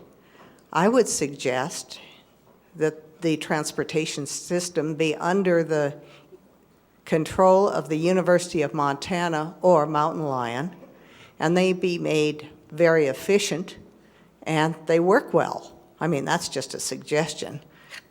But because ASUM does not have sufficient money to buy buses and make them work, that's just a minor suggestion. When I've talked to ASUM, they said I can wait 5 years and they can replace the buses, but I might not be alive in 5 years to wait for them to get decent buses, but that's beside the point. But I think we need really good planning. Environmental impact statements. We need to go slowly on this, intelligently. And I think you need to listen to the people of the community because I have very strong feelings about this. We need a strong evaluation of it. I am not in favor of tearing up this beautiful piece of open space because I've seen it elsewhere. You tear it up, you never get it back. Thank you. Thank you, Lee. Okay, the 3 that are in line, you're the last ones to go. Thank you, Commissioner, Chairman, members of the board. My name is Lindsay Murdoch, and I'm here on behalf of Montana Associated Students. And I just wanted to reiterate that last night we did pass a resolution in support of the Missoula College in its current proposed location. We felt like this was appropriate after the extensive process that the university went through and all of the stakeholders that they included. And we really do want to prioritize education here, and so we just wanted to, again, reiterate that and make that known. So thank you all for your time. Thank you, Lindsay. Hi, my name is Tyler Bowen. I don't know, my biggest issue here is this has become such a divisive issue in this community, and it doesn't need to be that. I feel like one side is trying to say, and I mean, I feel like just even sitting here today, the student side is saying, oh, it's these old golfers that want us to not have education. We want to, we want our golf course. And I don't think it's that issue. I'm an alumni of the university. I'm an adjunct professor for the university. I'm a golfer. I kind of see all sides of the issue. I actually referee with Mr. Brown, the student president, so I know him pretty well. So, I mean, I would say, I'm kind of in the middle in the whole thing, and I see the whole issue, and I don't see why it's such a divisive issue. What I see is that the Fort Missoula really becomes the better location for the Missoula College, because when you have division in a community, the community falls. You need unity in the community, and Missoula is a very united community, and with such division with this community and this university, we need that unity. When we're divided, we all fall. I mean, everyone's heard that before. So that's all I want to say is I feel like the Fort Missoula keeps the community and the university happy and less division than trying to get rid of the golf course. Thanks. Thank you, Tyler. Hello, folks. My name is Joe Phillips. I live on Hilda Avenue, and I'll be real brief here. The thing that really boggles my mind is that we're not looking to innovation to solve our problem. And what I mean by that is in a mere 5 years, we've seen some incredible things inside your pocket, that smartphone you're carrying right now. In 2007, when that master plan was built, they're probably carrying around a flip phone that didn't do much. Well, information exchange has just exploded, and it's looking to continue that way. If we make a quick decision on destroying a wonderful recreation area that many of us already enjoy, and we don't look to innovation to get us around this, and that it's merely 4 miles difference is what we're talking about here. Are we talking about 4 miles? This doesn't seem right. If this is a 100-year plan, as it has been said that it is, what's the city of Missoula going to look like in 100 years? It's certainly going to be filled with a lot of buildings, I'm guessing. So is education the business of building more buildings and congregating into static buildings that can't change and dynamically address our civilization? I think it's innovation that we should look to before we destroy something that we can't get back. And that innovation is probably in some areas of distance learning, and that's not really mentioned in that master plan. So that's all I have to say. Thank you for my time. Thank you, Joe, and thank you to everyone who stepped forward and participated in this very important process and very important conversation today. And I think we enjoyed a very civil and productive listening session on this. So we thank you all so very much for participating in this afternoon's public comment section. We will stand recess now until tomorrow morning at 9.